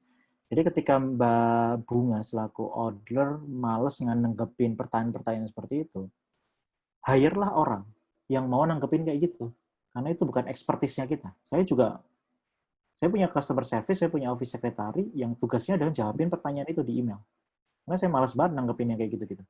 Bahkan saya sekarang menerapkan sistem di kantor itu, kalau ada klien yang belum penting, yang maksudnya belum deal pada angka kayak Rucika, saya lagi nangani proyek-proyek besar, itu saya serahkan kepada business development manager saya. Saya bilang ke dia, kalau belum sampai ke angka kesepakatan atau model yang dia inginkan, tolong aku nggak dilibatkan rapat, karena otakku terlalu pening gitu loh, mikirin hal yang banyak. Jadi kalau Mbak Bunga nggak terlalu suka dengan user interaction, maka jangan bermain di situ. Artinya memang kan nggak nyaman di situ kan. Saya juga nggak nyaman gitu. Saya nggak nyaman di marketing. Sampai sekarang saya nggak pernah bermain di marketing. Ketika di kafe, saya serahkan marketing itu kepada Mas Arif Kuliok sama Mas Rosi Cerita Makan. Itu yang udah ngeset semuanya. Ketika saya punya event, saya bikin rilis produk baru, saya meminta mereka untuk mengatur strategi promosinya gimana gitu. Karena saya nggak paham gitu loh Mbak. Jadi seorang pengusaha itu nggak perlu mastering di semuanya. Tapi kita tahu, kita bisa limpahin ke siapa. Gitu, Mbak Bunga. Terus apa lagi tadi ya? Setelah bisnis tas, terus bisnis apa tadi? Makanan. Bisnis makanan. Masalah ongkir. Kalau memang nggak make sense, ya jangan dilanjutin gitu. Misalnya produknya Mas Nanang ya. Produknya Mas Nanang itu juga ongkirnya sebenarnya mahal gitu kalau kita pikir ongkirnya ya, karena dia dari Salatiga. Salatiga kan wilayah antah berantah yang biaya pengirimannya mahal, nggak punya bandara soalnya gitu. Sedangkan kita bisnis di Jogja. Nah saya pernah menemukan itu Mbak Bunga kasusnya. Ya kan ngebina satu kabupaten Pacitan tuh ya UKM-nya. Pacitan itu wilayah yang kasihan banget. Dia masuk ke provinsi Jawa Timur, tapi lebih dekat ke Jawa Tengah, tapi market terbesarnya di Jogja. Bayangin nggak? Kasihan banget nasibnya Pacitan itu. Produk unggulannya Pacitan cuma satu sampai hari ini. Susilo Bambang Yudhoyono. Nggak ada yang lain. Gitu. Jadi Pacitan cuma terkenal gara-gara Susilo Bambang Yudhoyono. Dan itu yang jadi problem saya waktu itu mendesain bagaimana ya Pacitan punya produk unggulan. Saya ngebina Pacitan itu 3 tahun sampai hari ini. Dan akhirnya saya bilang, gimana kalau bikin hub bersama di Jogja. Jadi agar produk Pacitan bisa ke Jakarta, bisa ke luar negeri, itu di Jogja. Karena biaya pengiriman dari Jogja itu jauh lebih murah. Pacitan ke Jogja itu 2 kali lebih mahal daripada Jogja ke Jakarta. Nah itu strategi itu harus mulai dipikirkan. Makanya kalau Mbak males dengan biaya pengiriman, maka bentuklah sistem reseller, titipkan ke reseller-reseller yang memang udah jago. Jadi belinya ke Mbak itu dalam bentuk grosir. Gitu. Itu yang bisa diterapin sih oleh beberapa pengusaha. Saya kenal yang main kayak gitu, contohnya kayak Crispy Seaweed ya, Panda Crispy Seaweed itu kan dia sama Indomart. Ya white label aja sama Indomart. Gitu. Terus ada Mbak Bakarwanda. Maaf Mas, sebelum menjawab pertanyaan ini udah jam setengah 10:15. Mas Ajis keberatan nggak kalau sampai masih terus? Iya, katanya 5 jam, Mas. Aku konfirmasi dulu ke Mas Ajisnya sebenarnya. Kalau masih pada betah dan masih berdiskusi nggak apa-apa, tapi aku konfirmasi dulu ke Mas Ajis biar nggak merasa terganggu gitu. Oke, ini mungkin ada 2 pertanyaan terakhir aja ya. Kita Mas yang Mada sama Aziz sama. Kalau memang belum puas nanti kita bisa diskusikan ke kita bisa diskusikan ke kantor saya misalnya atau email. Gitu. Nanti kalau enggak kita bikin edisi selanjutnya aja Mas, biar lebih. Betul. Banget. Visi Indonesia 2045 saya nggak tahu. Kalau ada pandemi kedua ya bisa jadi nggak ada visi. Gitu. Karena benar-benar kita nggak bisa menilai, tapi kita harus mulai mempersiapkan semuanya go digital. Tapi jangan salah juga, go digital juga kita punya sesuatu yang disruptif juga. Ketika misalnya nih, kita lagi Zoom meeting kayak gini, saya mati lampu, kan kira-kira saya nggak akan bisa connect. Kan? Kayak gitu. Nah, hal-hal ini yang juga harus diperhatikan. Makanya SWOT itu pasti sangat relevan saat ini untuk mengukur weakness-nya dari produk kita itu seperti apa. Saja mungkin cari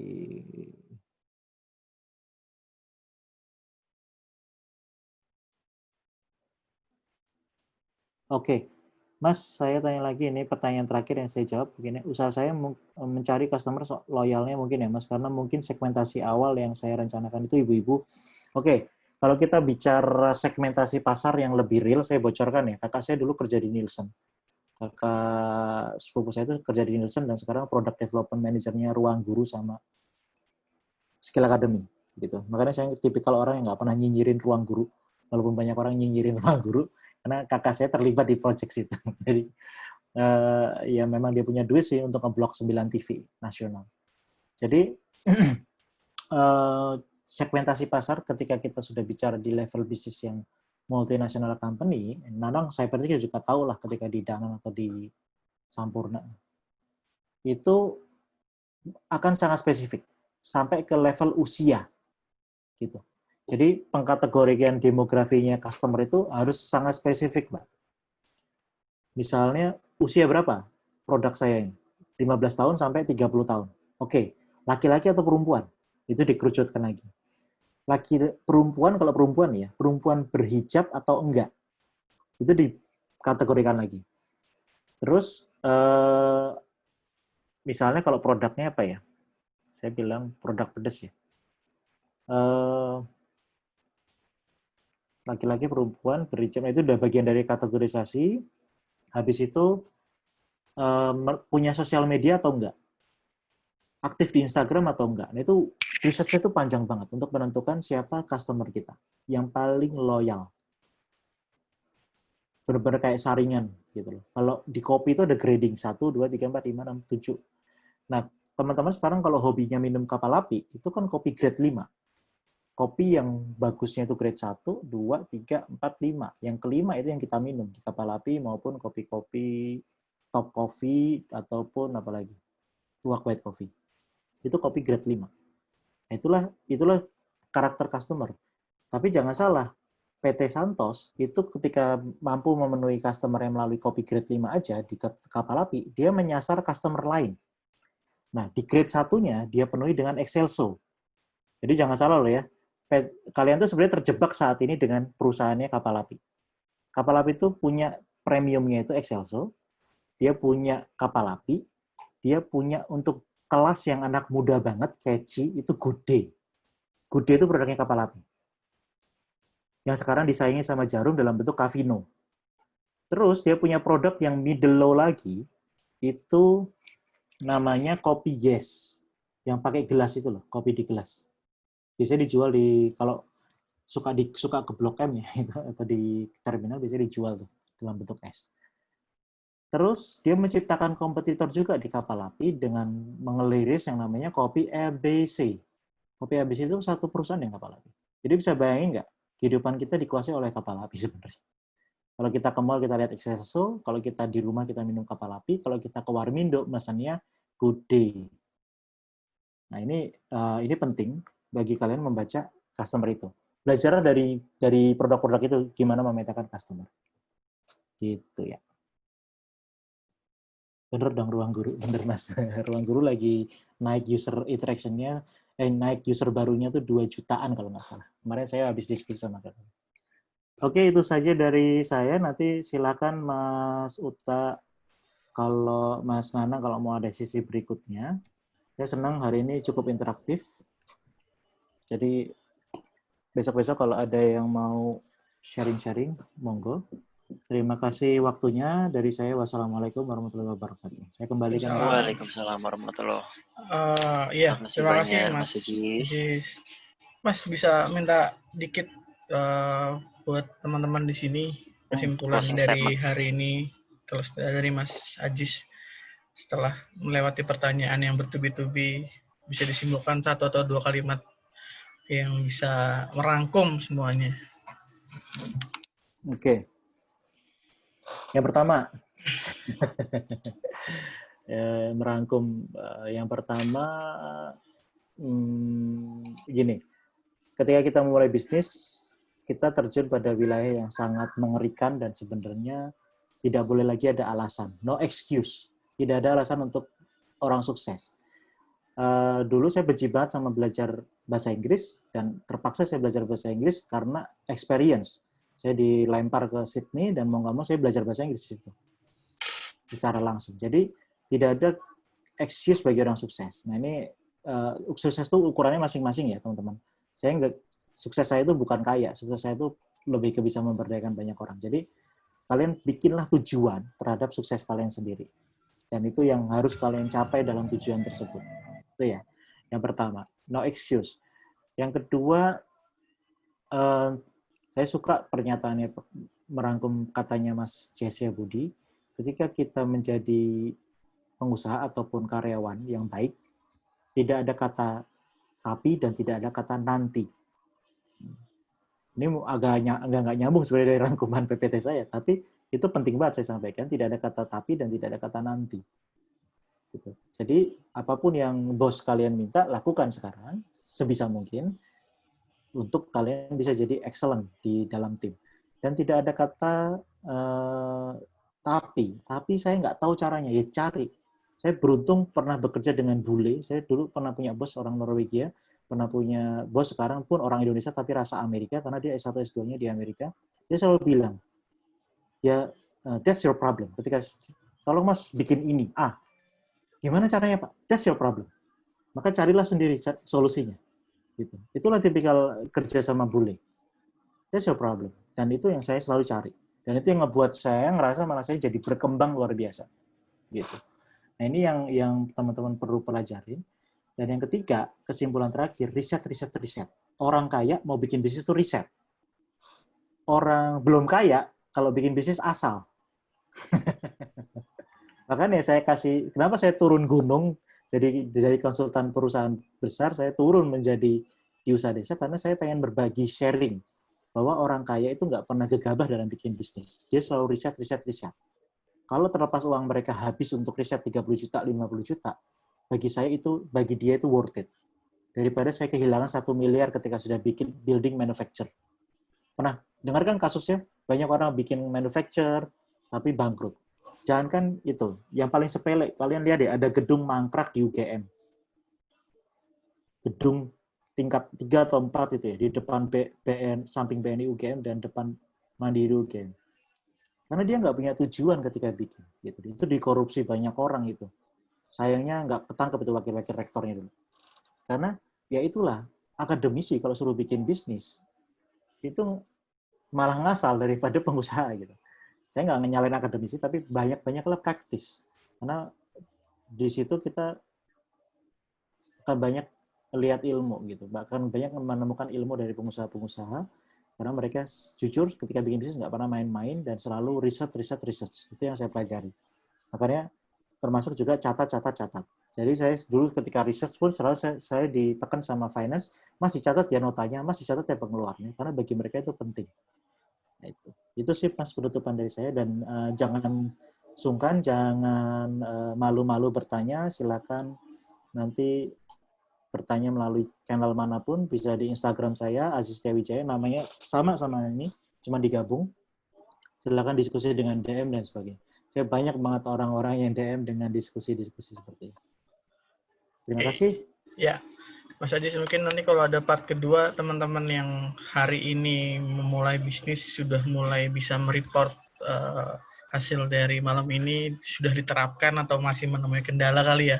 Lebih ke, mungkin banyak pertanyaan yang memulai dengan bisnis-bisnisnya tersebut. Mungkin nanti kalau dibikin part 2, orang-orang yang di sini lebih bisa ke studi kasus kali ya, Mas. Ya, betul. Oke. Mainin ya itu model bisnis kanvasnya ya. Kalau bingung, DM saya ya. Ya, siap. Oke, terima kasih teman-teman. Mas Ajis ini saya minta izin, baru minta izin sekarang nih, tak rekam. Mungkin nanti antara masuk ke channel YouTube Padepokan NASA atau Jendela ada YouTube-nya nggak sih? Ya nggak ada, udah nggak usah ke Padepokan NASA. Mungkin nanti videonya saya minta izin saya upload di sana, nanti mungkin ke Jendela juga. Kalau Jendela juga kalau ada YouTube-nya. Boleh Mas Ajis, gimana? Boleh Mas, paling saya nanti dibully sama followernya Mardigo Wowi. Ini sebenarnya Mas Mada itu followernya Bosman, gitu. Tapi nggak mau ngomong aja. Saya itu juga followernya Mas, saya juga followernya. Iya. Jadi lebih tekniknya lebih enak ya. Iya. Kalau nggak followernya saya nggak beli buku ini. Ini saya liatin teman-teman. Saya beli buku ini loh. Udah beli dah. Tapi jangan dibeli Mas, jangan dibeli. Isinya copy paste semua. Saya beli ya karena saya pengen tahu kesalahannya di mana sih. Oke. Iya teman-teman, gitu aja ya. Mungkin teman-teman nanti mungkin terima kasih dulu sama Mas Ajis, teman-teman juga yang udah gabung di sini. Dari jam 7:30 lewat dikit, masih bertahan di range 19.20, berarti emang materi ini sangat mengasihkan dan tidak membosankan. Terima kasih Mas Ajis sekali lagi. Terima kasih juga teman-teman yang sudah bergabung. Izin saya tutup room meeting kali ini. Terima kasih Mas Topan dan segala macam. Sampai kita bertemu lagi di kesempatan berikutnya. Assalamualaikum warahmatullahi wabarakatuh. Waalaikumsalam warahmatullahi wabarakatuh.